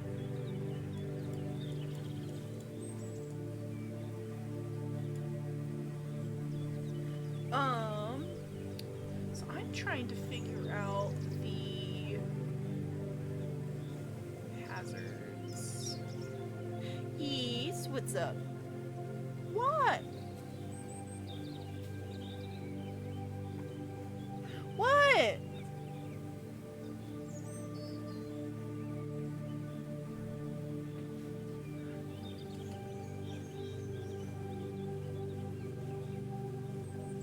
Yeah, no, the first thing he said was freaking, can we play Roblox?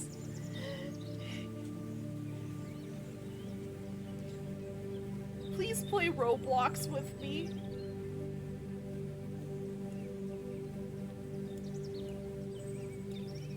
Like, no, I will not play Roblox with you. I am doing a specific type of stream. How about we play no blocks?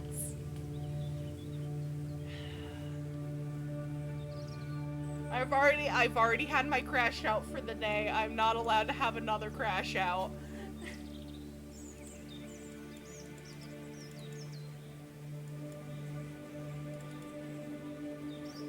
I'll tell you later. Will you play Uno? You know, Nightwolf, I would play Uno with you. Card game night would be fun.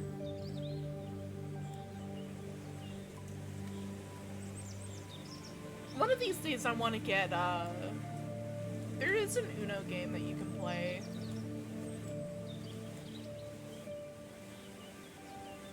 Do I have Liar's Bar? Hang on. I think my partner actually has Liar's Bar. I'll have to look.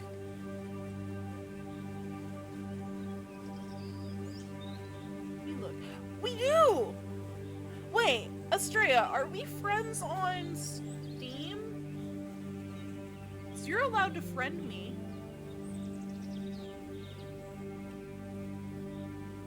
That would be fun. Hang on, hang on.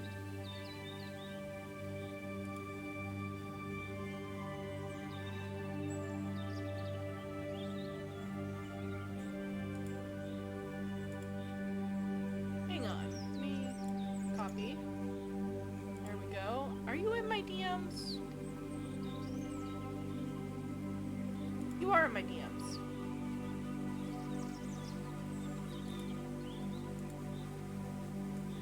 I don't know if I have, I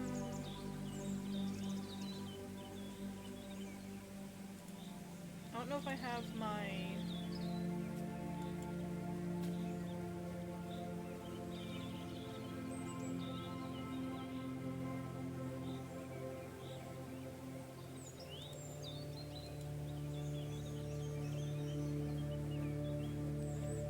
I don't know if I have Star in here, too. Hang on, let me check. Hang on, we're going on a B-plot. I'm checking my friends list to see if I have everybody.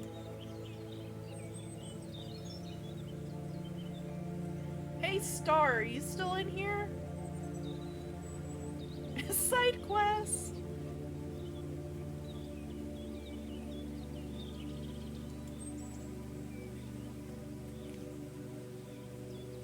So if you are, I'll send you my, my thing. But yeah, no, I would totally play. I'm open to playing games with people. I like playing games with folks. It's very fun. Because no one ever does it with me. Unless we're doing, Warframe. Warframe is fun, though.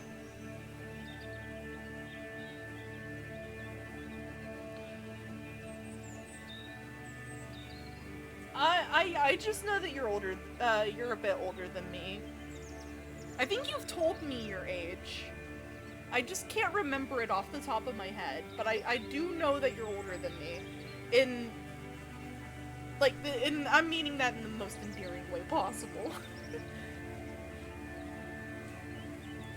To be fair, people are either way younger than me, or way older than me. Here, let me send you my thing, Star. I have not friended you on Steam. Are you in my DMs? I don't- oh, you are. You are in my DMs. I see that you're a Stellaris player. I've noticed that you're a Stellaris player. I haven't played Stellaris in forever. Not just you. Yeah, there's a few people. Me, I just vibe. I think I fit in with both groups, like the older group, because, long story short, Twitch ad, So I'm 26. I am canonic. Momo's age and my age are canonic to each other. Eventually I'll stop saying my age, or just be forever, 26 or 27. You know. But IRIAM, a lot of the streamers are either in their 30s or higher. There are a few people that are older in the, quite a few people that are older. Or they're 18 to like 20, somewhere in there. Ow. Same for Shodi. I think Shodi is like 21. Yeah, I think she's 21. She just celebrated her birthday not too long ago. To be fair,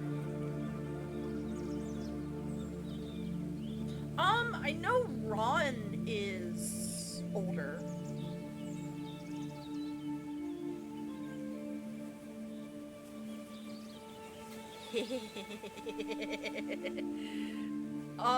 One I really like doing offline is playing Darktide. I would never play it on channel main. Well, I don't know. I do turn into a Warhammer nerd. Lore nerd when I play Darktide. I like Darktide. It's fun. I also have Vermintide. Yes, I have Vermintide.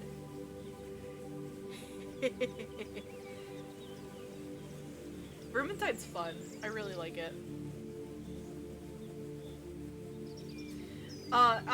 So one of my favorite games, which I want to play on the channel eventually, is Mechanus and Mechanicus. I can speech, and Mechanicus too. I wanna play both on the channel. Ooh, Mia and Lavi both have it. So if you guys ever want to play it, feel free to ask. At least me, I love playing games with friends.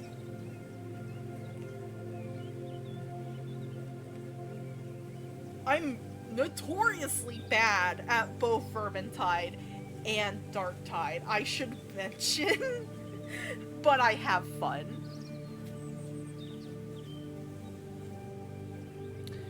Give me a second. Time to bonk. And bonk.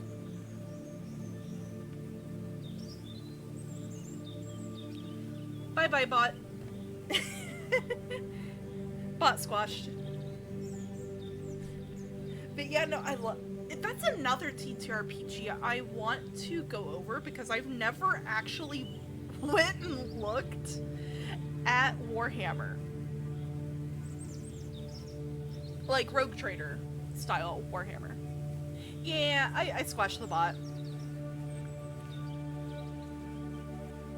Yeah, no, exactly. I wanna go over Rogue Trader specifically.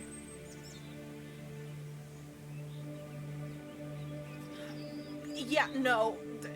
Twitch has so many bots. Ooh, I loved the tech priests are one of my favorite factions. The Mechanicus is one of my favorite factions. Mechanicus, the salamanders for obvious reasons. And one of my favorite things is the psychers. Psychers have just such interesting lore to me. That's actually what I play in Darktide, is a Psyker. I'm a Psyker main. I like the weird space magic. Well, technically it's warp magic, but, you know. Yeah, no, the salamanders are my favorite. They're so cool! And, like, a fan favorite, of course, is orcs. Orcs are so weird, and I love them.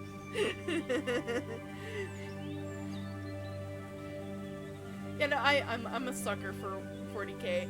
It's mostly, I got into 40k from the, lore standpoint of 40k.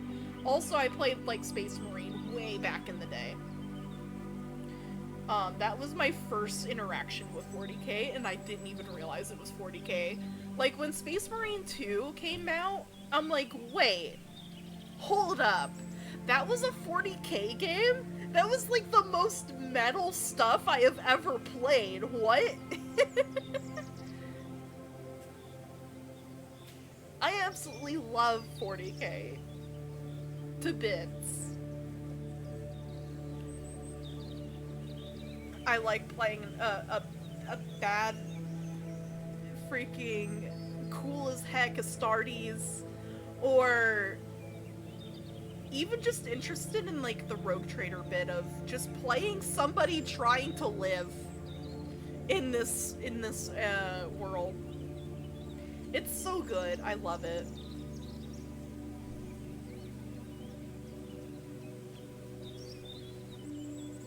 I am a sucker for it. Actually, the friend of mine.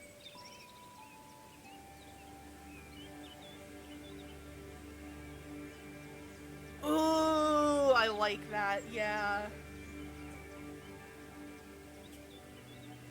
I love tech priests. It's probably why Mechanicus is one of my favorite CRPGs. Let me see here. I think I have so many Warhammer games, it's not even funny. Yeah, I have Mechanicus and Rogue Trader.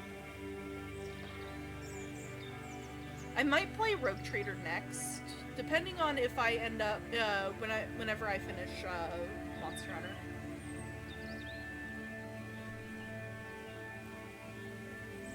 But yeah, no, I love it. I love my fair share of cool as heck games.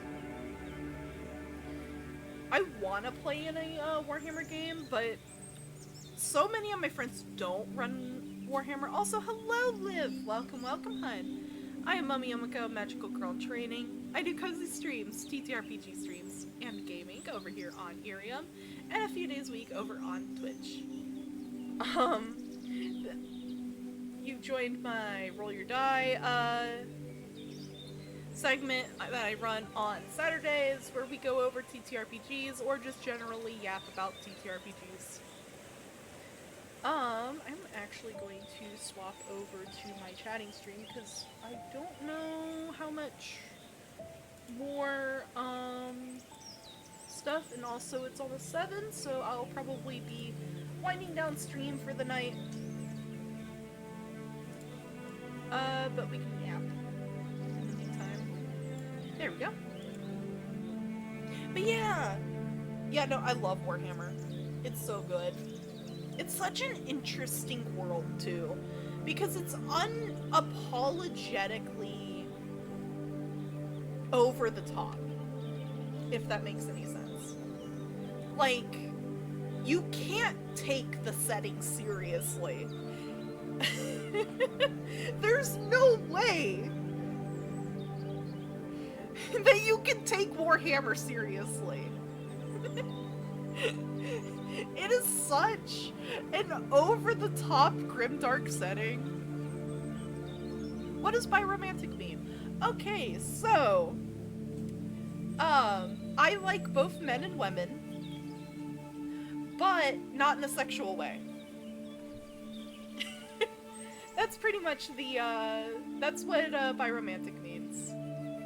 I like men and women for the cuddles. I don't like them for the, wrestling time. Yeah!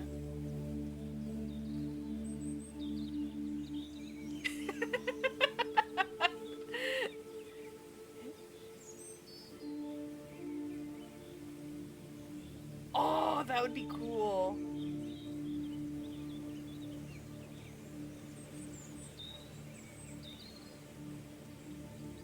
Oh, that's so sick. Oh, another game I want to end up playing eventually, one day, is Lancer. I want to play Lancer mostly for my friend. One of my friends wants to play it. He thought about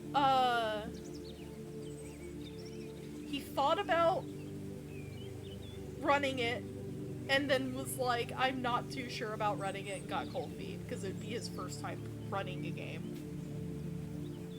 But yeah, Lancer is a friend of mine's favorite game. Heck yeah, Goblin! The character I ended up cooking up for Lancer was, a Black Witch Lancer. I really liked Black Witch, because, like, she could yoink people around and stuff like that, and do a lot of battlefield controlling, and I really like doing that in games. And you're all good, Liv? If it helps, I'm also if you don't see people talking here, and I'm yapping, that's normally me talking to Twitch chat.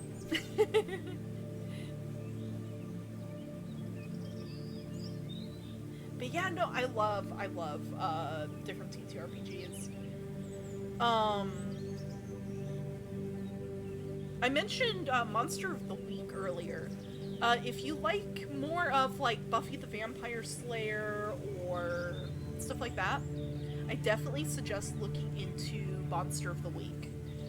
It's not as rules heavy, it's very rules light, and it's really fun. A podcast, because, hi, hello, I love watching actual plays, or listening to actual plays while I work, if I'm not looking at VODs of friends. Hello, Gabrielle! Welcome, hun.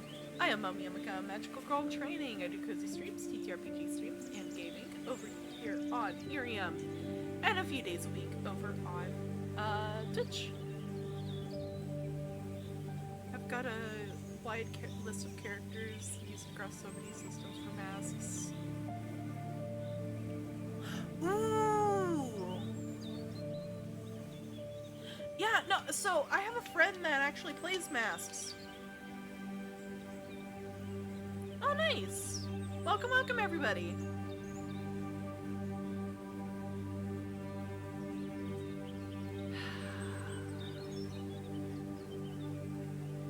Again.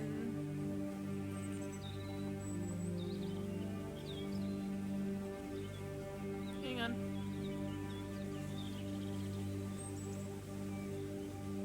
Boop. Instantly. Not doing that today.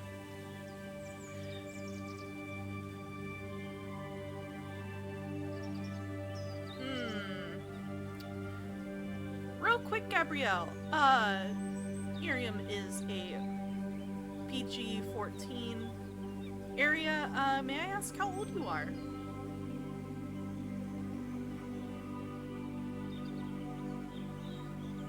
I'm so sorry, hun. You're not allowed to be here.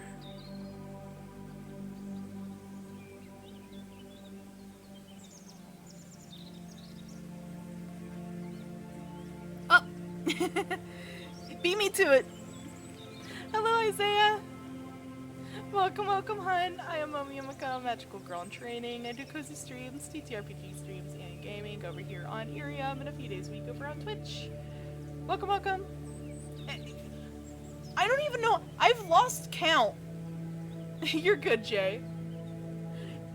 I've lost count.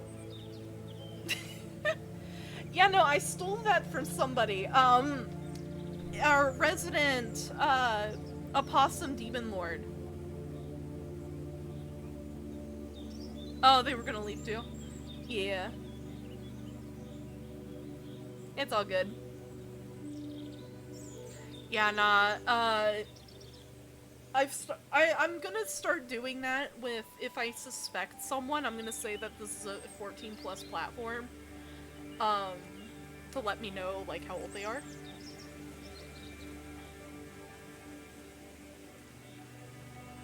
Is it kind of entrapment? Yes. Yeah, exactly. Others do that too. Is it kind of entrapment? Yeah. But it's easier than, you know, getting called really rude stuff.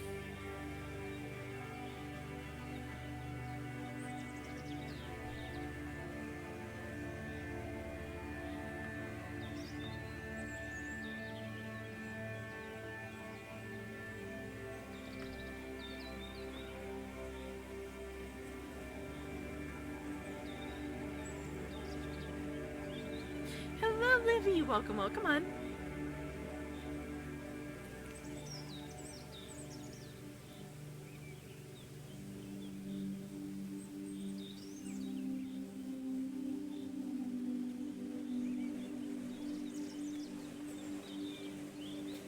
Yeah, sure, go ahead.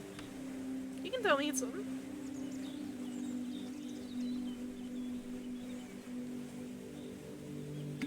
I do too. I have a few mods. Nightwolf.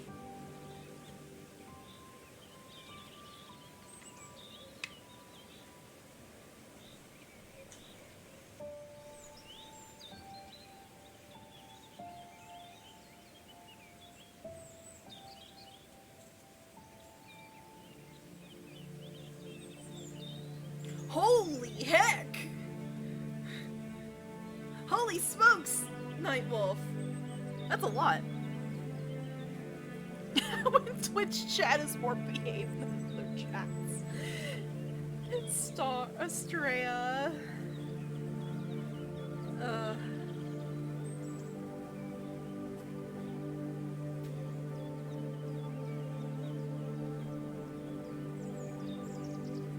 Hey Jay. 66.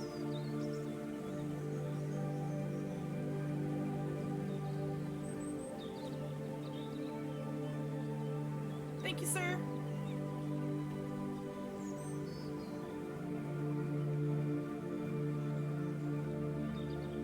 Oh man, what is with today?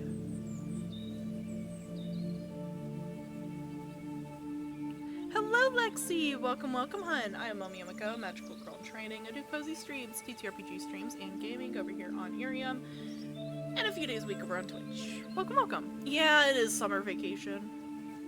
Hi, Livy!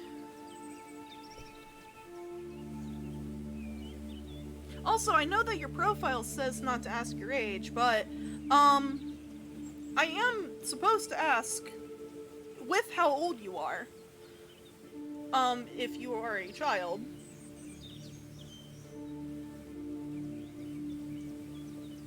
Or if I suspect it. You can't expect the streamers to not ask. So, with that, I'm going to automatically assume. And have a good night, hun.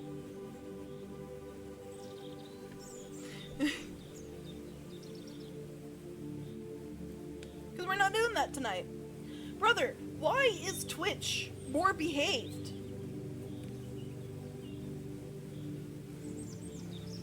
Why? Dude, I'm gonna have to go through this VOD just to count.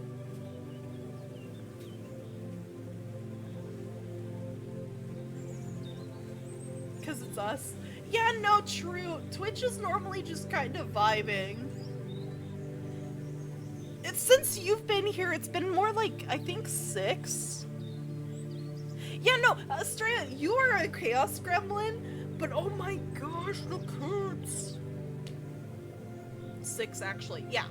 Yeah, so, before you got in, Jay, I think it was like 4. I'm 23 twice over.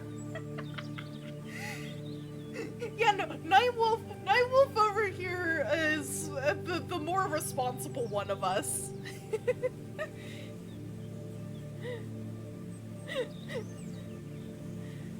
Nightwolf is the big older brother.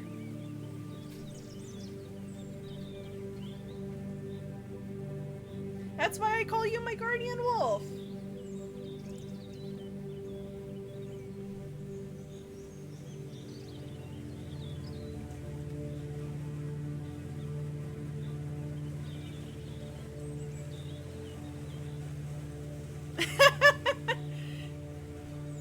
I wouldn't say responsible. You seem fairly responsible. You're chill. I feel like a box of chaos passed around between groups so other people can have a break.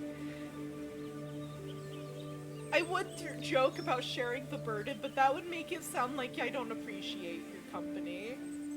And I do. You are lovely to be around, Estrella.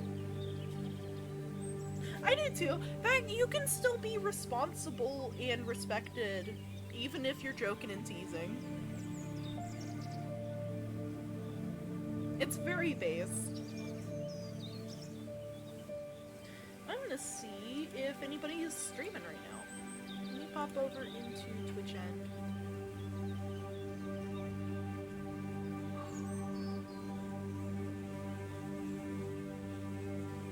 Ooh, I might attack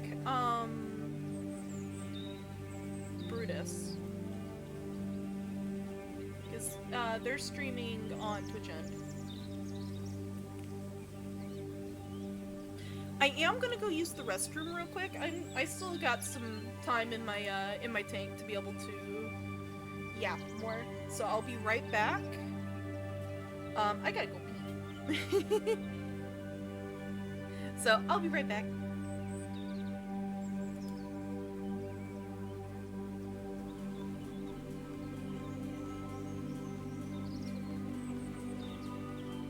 Alright. I'll see you guys in a second. You good?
Magical girl's back. What?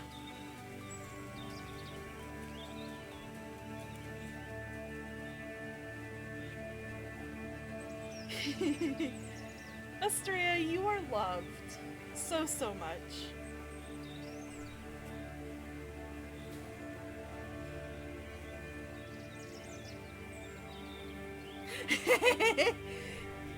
Don't mind my voice stimmies.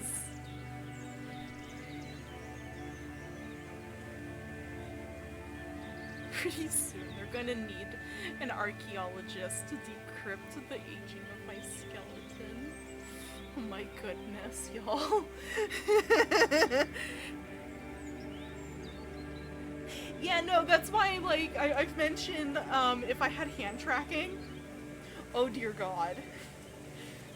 Because, I grew up in one of my parents was Italian. So I learned the habit of flailing my arms around. You can ask my IRIAM chat. I used to smack my desk at least 8 times a stream.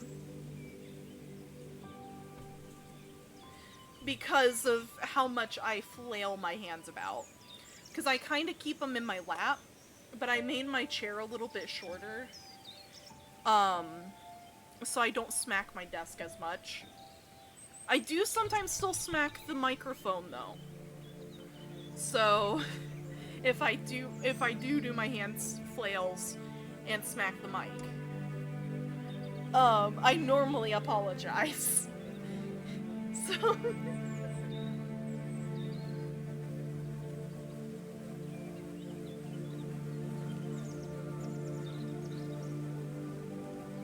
same! I also pace the room. If I'm on call and I'm not at my desk, I'm normally like pacing somewhere.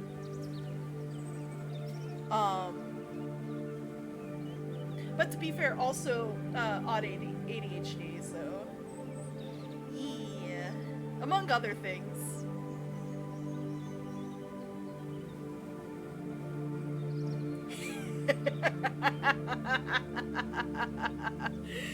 I should get you and my partner in the same room.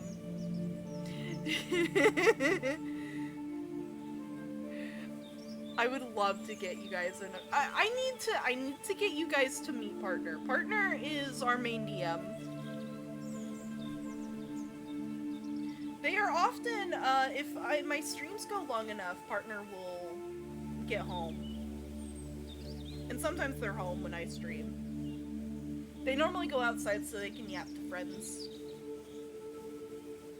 But if you're in the server, which, oh, actually, Estrella, you're not in the Dreamer Hangout. Hang on.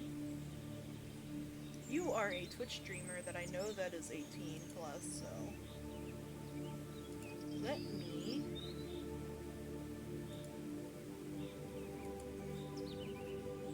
invite you to the Hangout. You are allowed uppies.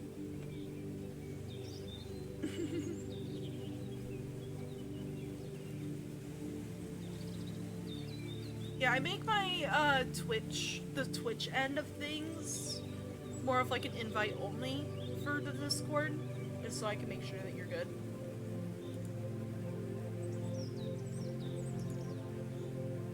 Welcome in, Estrella. Let me give you the Dreamer tag.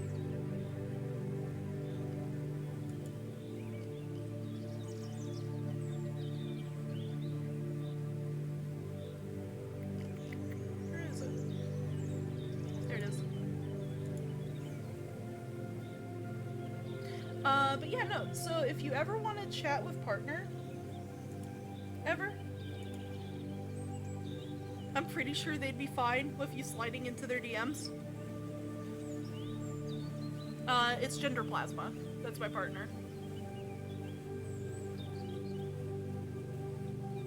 Yeah, no, so my partner on Discord is an entity. we love them. They're amazing.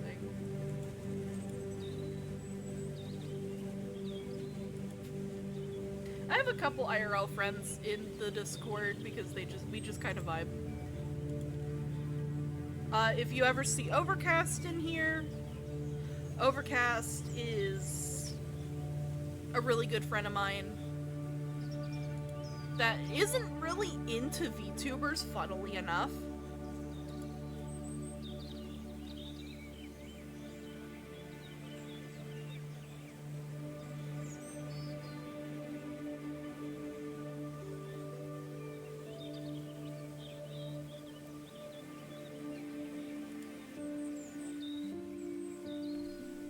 But, yeah. I should probably yap about what we're doing tomorrow. So tomorrow, I think this is a good time to start wrapping up. So tomorrow, we're probably gonna do some chill, maybe Final Fantasy XIV shenanigans. We'll see. I gotta do schedule sometime tonight. I need to do schedule either tonight or tomorrow, So that might be actually the beginning of stream tomorrow's doing schedule, and then Final Fantasy 14 stuff. I also have to have my meeting with Lobby for her schedule. So, we'll see, we'll see. White mage things. Surprisingly not a white mage. I am a paladin main in Final Fantasy 14. I was gonna do white mage, and then was like, ugh, I hate leveling conjurer. Don't get me wrong, I probably would have had some of the best times for duty, but tank is near and dear to my heart, and I have healer trauma from playing WoW for like a while, for like half my life, give or take. Last time I played WoW was back in like 2017, so I have healer trauma. But I do see the enjoyment of playing white mage. But I've been enjoying my run is 1, 2, 3 for single targets and 4, 5 for AoE, and then click everything else. Blood for the blood lilies.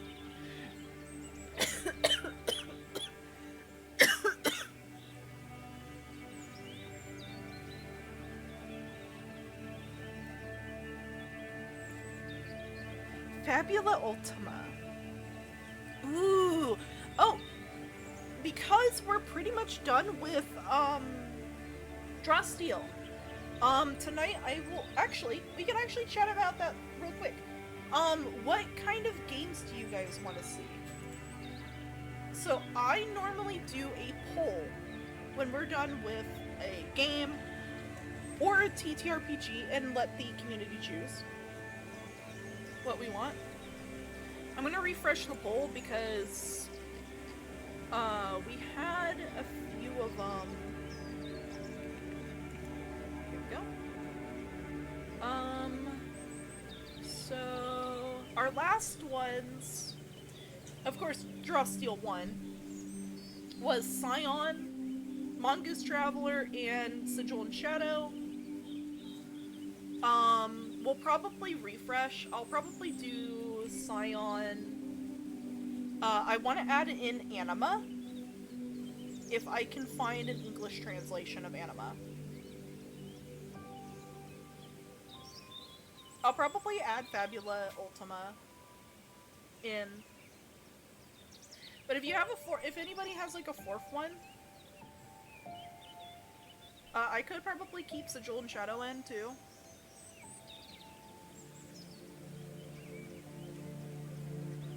Could also do Colt. Colt would be interesting to go over with y'all. It'd probably take until next year to do, but you know, we could see. Because we started Drawsteel back in February.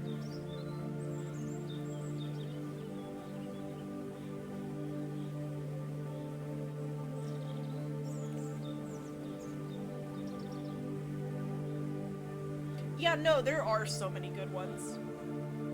Like, I've done Glitter Hearts,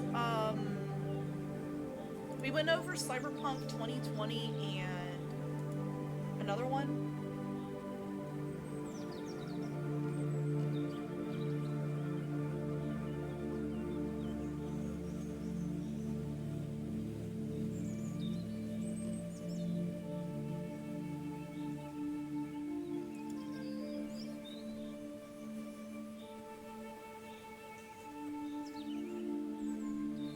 But yeah. So let me do the poll real quick. So that's going to be in the polls area. pull and raffle area. This is where I normally just kind of toss folks in, toss our pulls in.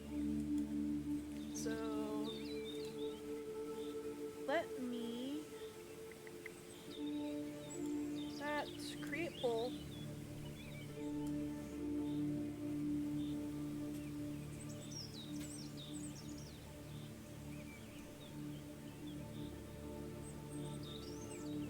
Alrighty, so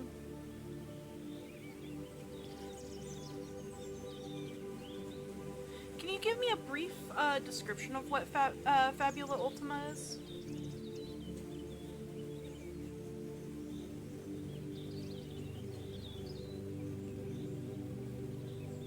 Like, what general vibe?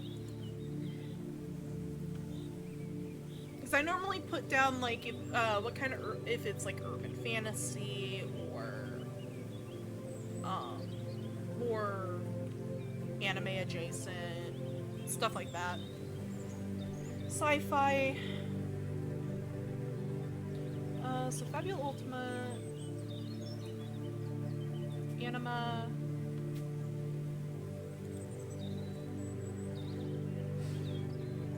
what was the other one? Oh. Anime vibe. What can we do with that? Ooh! Final Fantasy meets Chrono Trigger. That is really cool.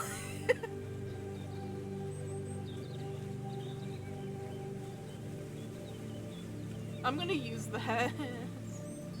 Fantasy meets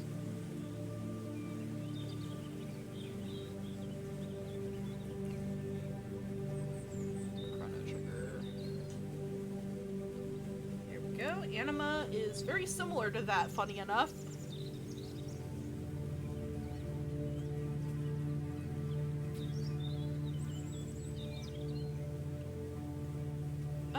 It's kind of like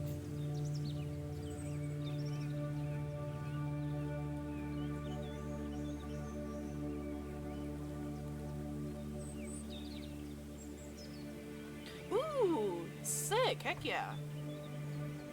I'll put that in the PDF area, because we have a PDF file for, all the books and stuff that we have. Links and stuff like that that I collect and Partner collects.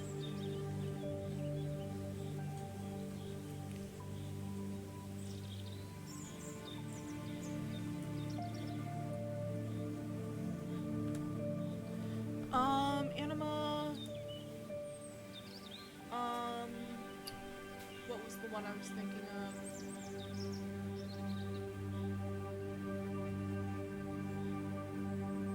I will allow multiple answers so folks can do multiples. Oh! Sigil and Shadow.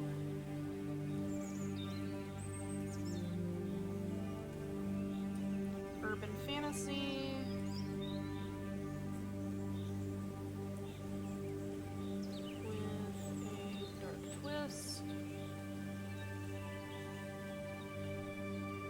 And then what was the one? Oh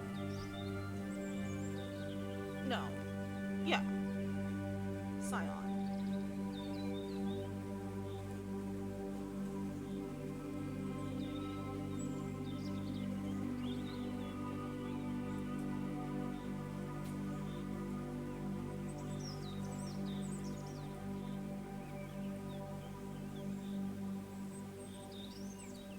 There we go. I like Scion because it's urban fantasy kind of themes with like demigods. Like you play as a demigod, sort of kind of like a lot of its stuff comes from either American Gods, which if you haven't read American Gods, please do. It's so good. American Gods meets Percy Jackson meets a few other different ones. It derives its fantasy a lot from You are the bloodline of gods and beasts, and you're trying to make your way through the world. You can either become a hero or claim your birthright, kind of stuff. It's really cool.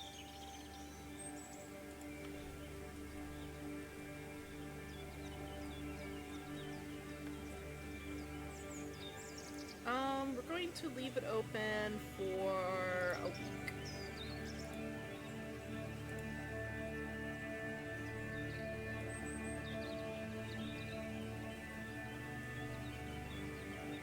Boop. Yeah, no, agreed. It does sound cool. I have all the books for Scion, funny enough.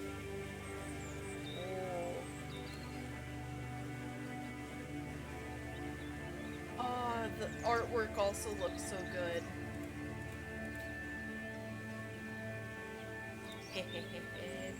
I'm going to pin this.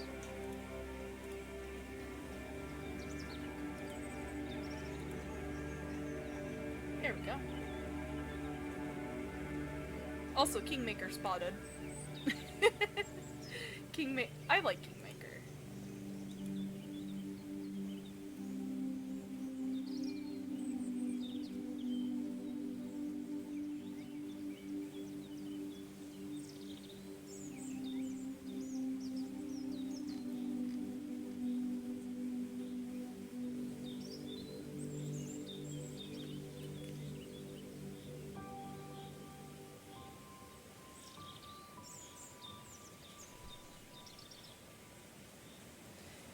You'll almost never see me. I'm most usually hiding. I'm hiding in the walls.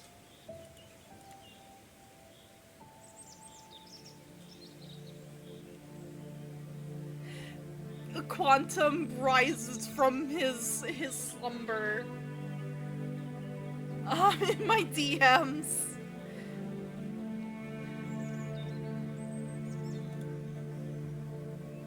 That man. Uh-huh. Already mentioned about the Fabula Ultima.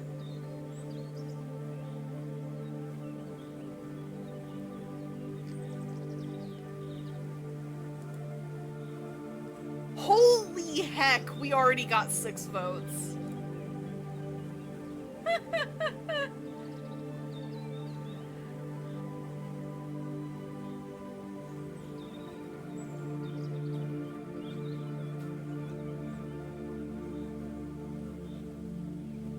Honey, I Shrunk the Kids. He pulled Sandy Cheeks hibernation stunt. More like, okay, so Q has a lot of family stuff going on. And we're in the middle of trying to kidnap him eventually. So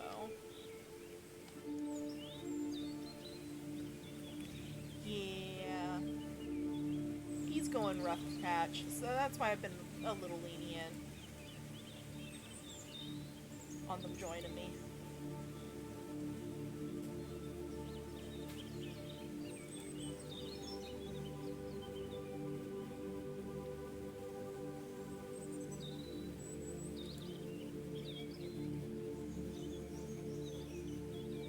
But yeah, it's great. But yeah, so tomorrow we'll probably do some Final Fantasy. I just got into Heaven's Ward, and I haven't played since I got into Heaven's Ward. Outside of doing side quests. So I haven't done any MSQ for Heaven's Ward yet.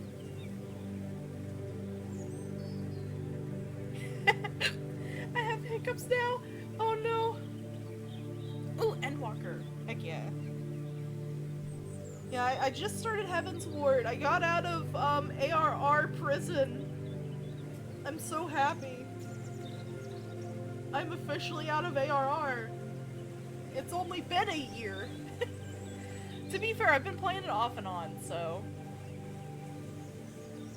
I get busy. And, like, I go on, like, 3-month binges of, Warframe.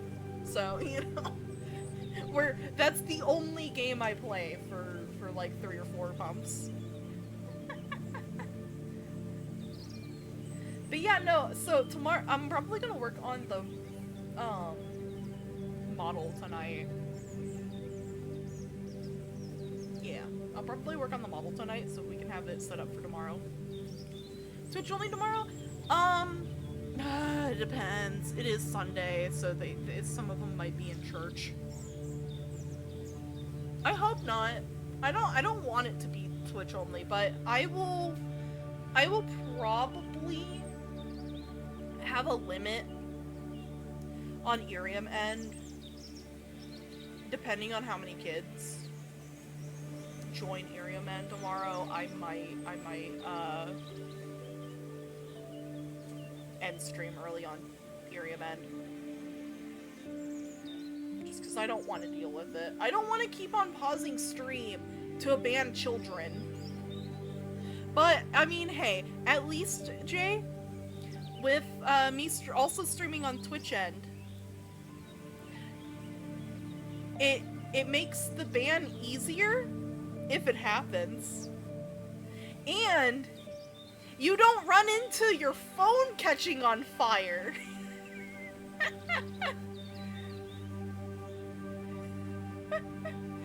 God, I wish IRIAM optimized a little bit better, where your phone didn't heat up as much.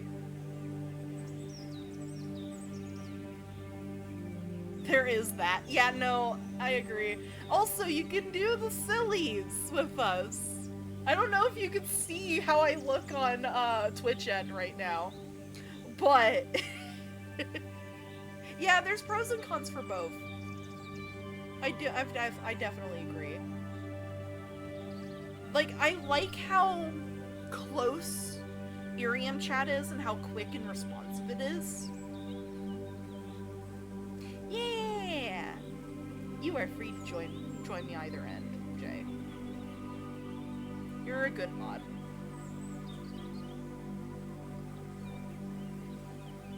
I also won't have to crash out and cry on stream. And feel bad later, because I cried on stream. Because of Angie Momo. I'm just doing my job. You do it good. And I appreciate you doing it.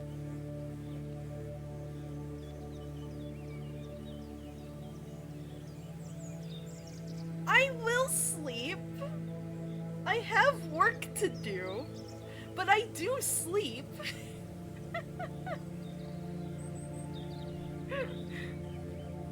I do sleep. It's only 7:30 here.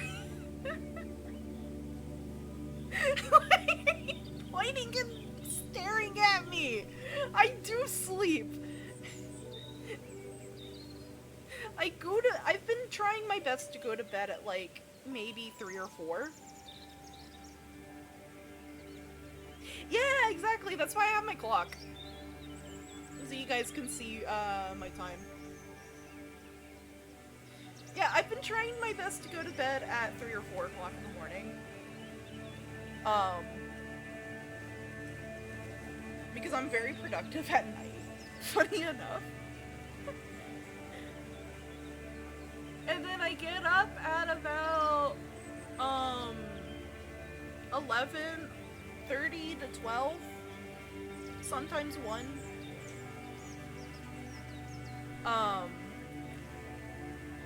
And that's my night. That's like my sleep schedule. But yeah, East Coast. Well, technically not East Coast. I'm more Midwestern, but I live in the Midwest. Technically, I think I'm considered Midwestern. Hang on. Am I considered Midwestern? You can tell I'm not used to living anywhere but, you know, Tennessee, Georgia. Is state Michigan. I almost said it. I don't care. I've mentioned I live near the Great Lakes. There's only like 3 states that are near the Great Lakes.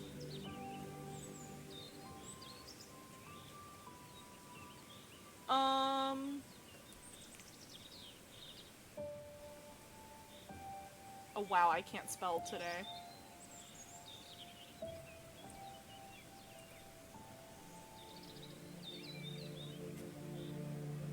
Okay, yeah, no, my state's considered Midwest.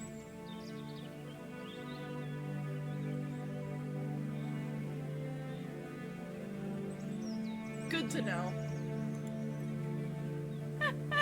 I honest to God didn't know if it would be considered Midwest or not. But yeah, no, I'm Midwest, but I am EST.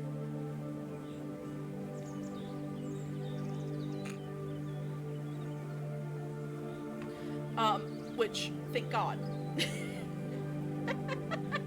Thank God I am considered I use EST. Because that would messed me up when I moved up here.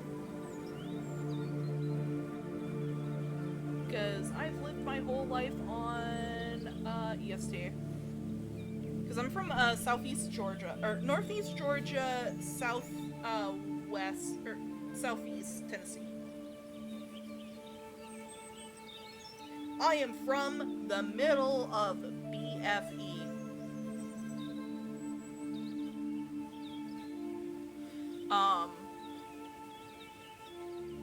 Like, deep in the Appalachians.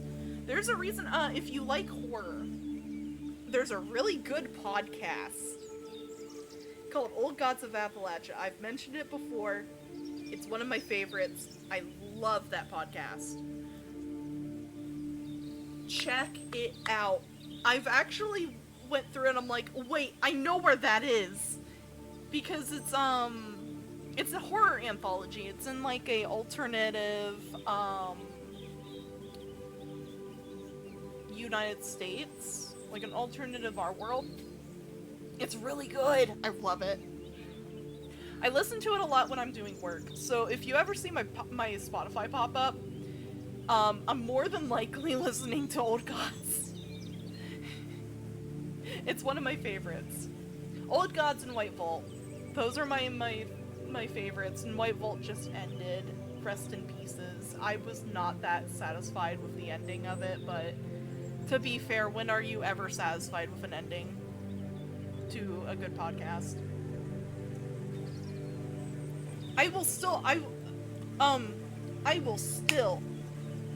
I swear to God, I will still be salty about how Don't Mind Sealskin Rock ended. Also, hello Corvus Nocturne! Welcome, welcome, Hunt!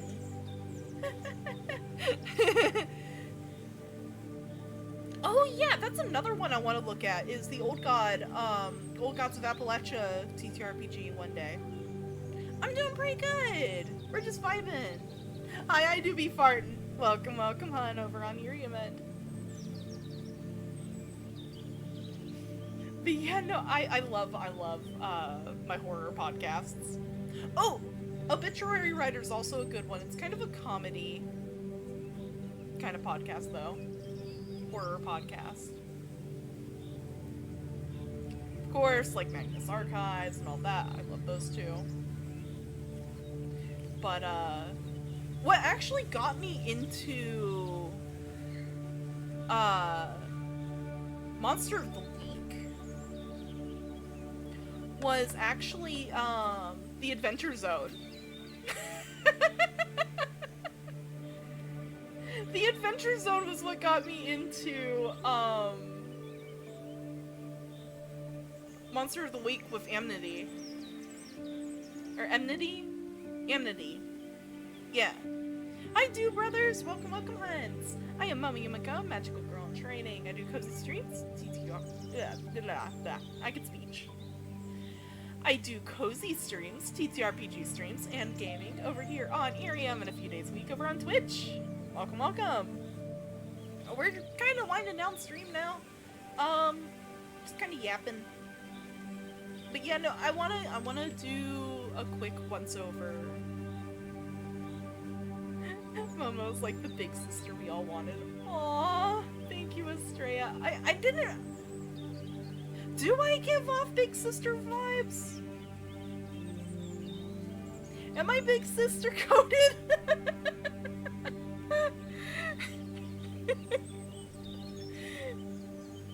I'm very tomboy. That's for sure. That's for darn sure.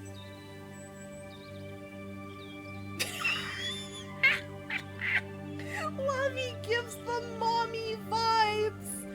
What's funny, Estrella? What's really funny is a nickname that people call me on IRIAM end is Mommy Momo or Mama Momo. Momo Mommy, yep, that's another one.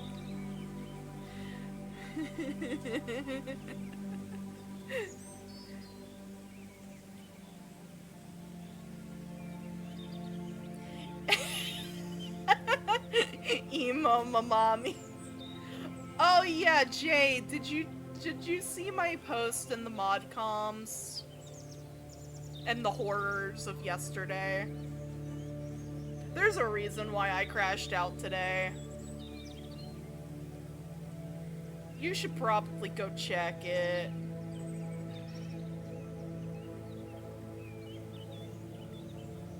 Mostly because I know that you mod for other people too on here. And I want to make sure that other people are also safe. I've been contacting folks too.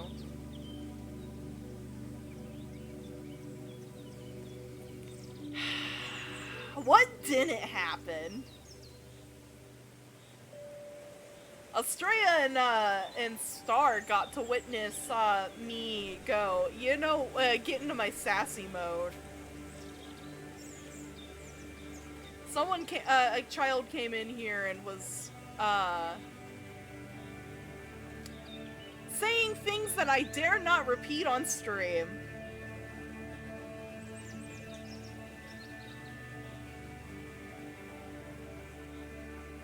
Because I was using the Emomo, the Dark Straw model yesterday for Goth Day, because I didn't want to make it a whole nother model for IRIAM end. And they called me the W word.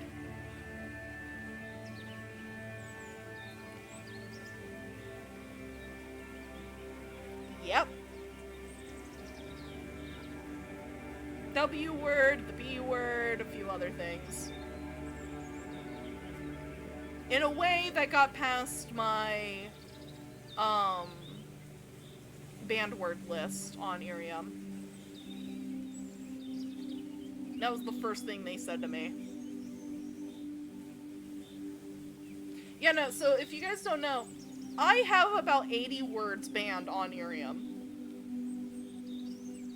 Because I thought I had them all. Yeah, no, I have screenshots and everything. Of the person. And what they look like. At least at the time of banning. Nickelodeon. What? Huh? How is that? Huh? Oh, the meme I sent.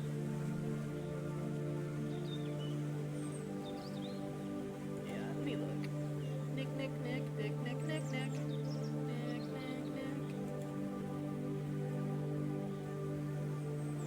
Oh, yeah. They also use that one.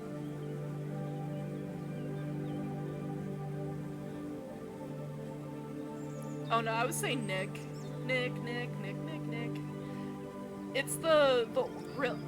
I don't remember when that was. When was that?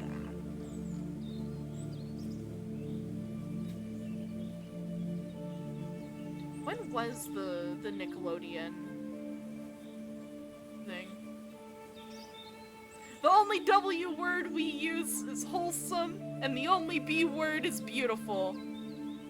Early 2000s, that makes sense. But yeah, no, I gave them the royal bonk and told them to get better. To be better. And to not be as rude. Yeah, it was a kid. It was because, so I addressed them. I was like, hey, hun, don't be so rude coming into my chat for the first time and that be your thing. Also, you're not allowed to have an IRL picture as your, of a person as your, profile picture. It's against TOS. And they started talking about how my model was against TOS and stuff like that, and was like, oh, your lack of better terms, your tits are against TOS and stuff like that. Exactly, it's public safety. I was like, do you want people to know what you look like, child?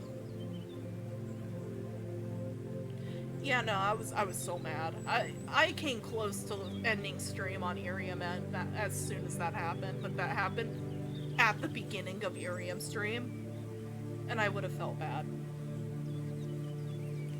Yeah, no, it was bad. It was really bad. That was honestly almost my breaking point with IRIAM. And then today, the sheer amount.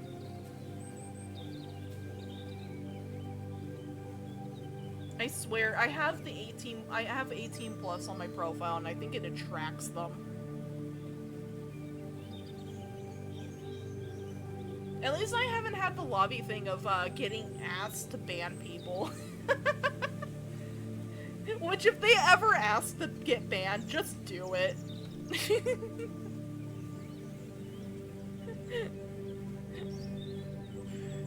You ask and you shall receive. But yeah, no, I'll probably end stream here. Tomorrow is probably gonna be a chill FF14 stream. Yeah, no, Captain Particle is such a gem. The Aigunta lobby was just 10 out of 10. Estrella, if you have any more frogs that you want to send for the stream, feel free. Yeah, no, she posted it. We have multiple views. Yeah, no, that was such comedy gold. I'm saving them for next time. I'm terrified. But yeah, no, I have it in my shorts. I'm pretty sure Star has it in his shorts. And then Lavi has it in her shorts.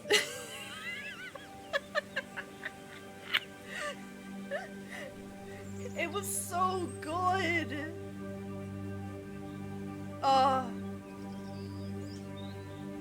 Oh, not yet. You need to add it. Hi, Sleepy Butterfly. I'm so sorry, hun. We're starting to wind down stream a little bit and end in just a couple minutes. I do stream tomorrow, so if that helps. About almost 4 hours before now. But yeah. So, tomorrow's probably gonna be chill FF14 playing through MSQ. So there will be spoilers for Heaven's Ward. But we're just gonna be vibing! Like I said, I have not done anything in Heaven's Ward yet, outside of, some, like, beginner's quests. I haven't done the long, go meet with person. Because it says, I have to do, I'm gonna be in cutscenes, so I want to do that on stream. I wish I was on stream for the ending of ARR, because holy heck. That was a emotional roller coaster of, yeah! No! And also, I'm going to rip this little guy to shreds when I see him. Vibes.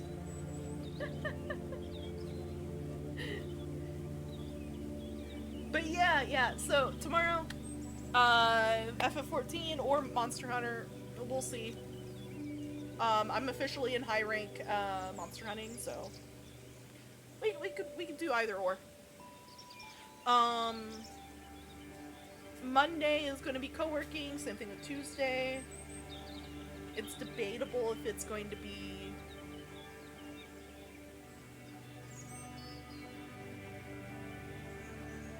Ooh, heck yeah! I play Monster Hunter Wilds. Well, right now I've been playing through Monster Hunter Wilds. It's been mostly solo. Like, actually, no, I've been doing it completely solo. Outside of, like, the comms. I just like it. I've been playing through the story. I've been enjoying it. I normally try to make it so I play through it solo. So I can gauge it. Its difficulty, it hasn't been too bad. The only monster that's really given me issues was the one ice monster that did the cool, it superheated itself so it could blast freeze. Oh no, not Legiana, that's, World. I've been playing through Wilds. Nah, it's the one in the, Ice Spires. Ice Spire Peaks, I think it's called. During the story of Wilds. They're already, modding Resident Evil 9. I thought they did that, like, day one, pretty much. Those modders are fast.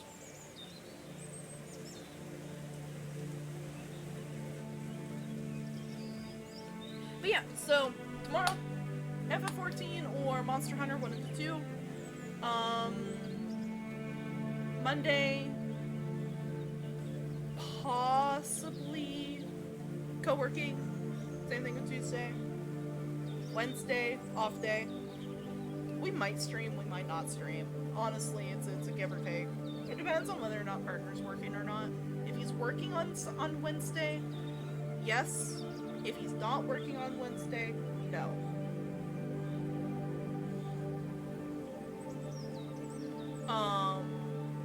And then, like, the rest of the week's my normal, you know, might collab, might not collab, that sort of thing. But yeah. Outside of that, I hope you guys have a good night. Stay safe. I don't want to have to come and protect you. And goodbye! Have a good night, everybody! Have a good night. Good night.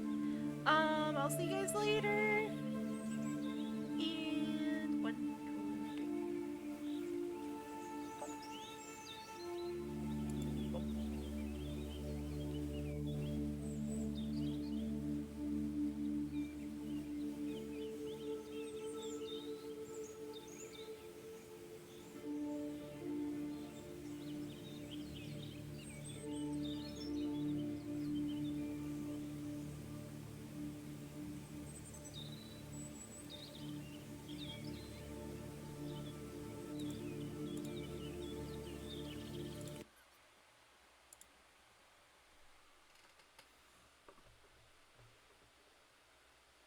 Mm-hmm.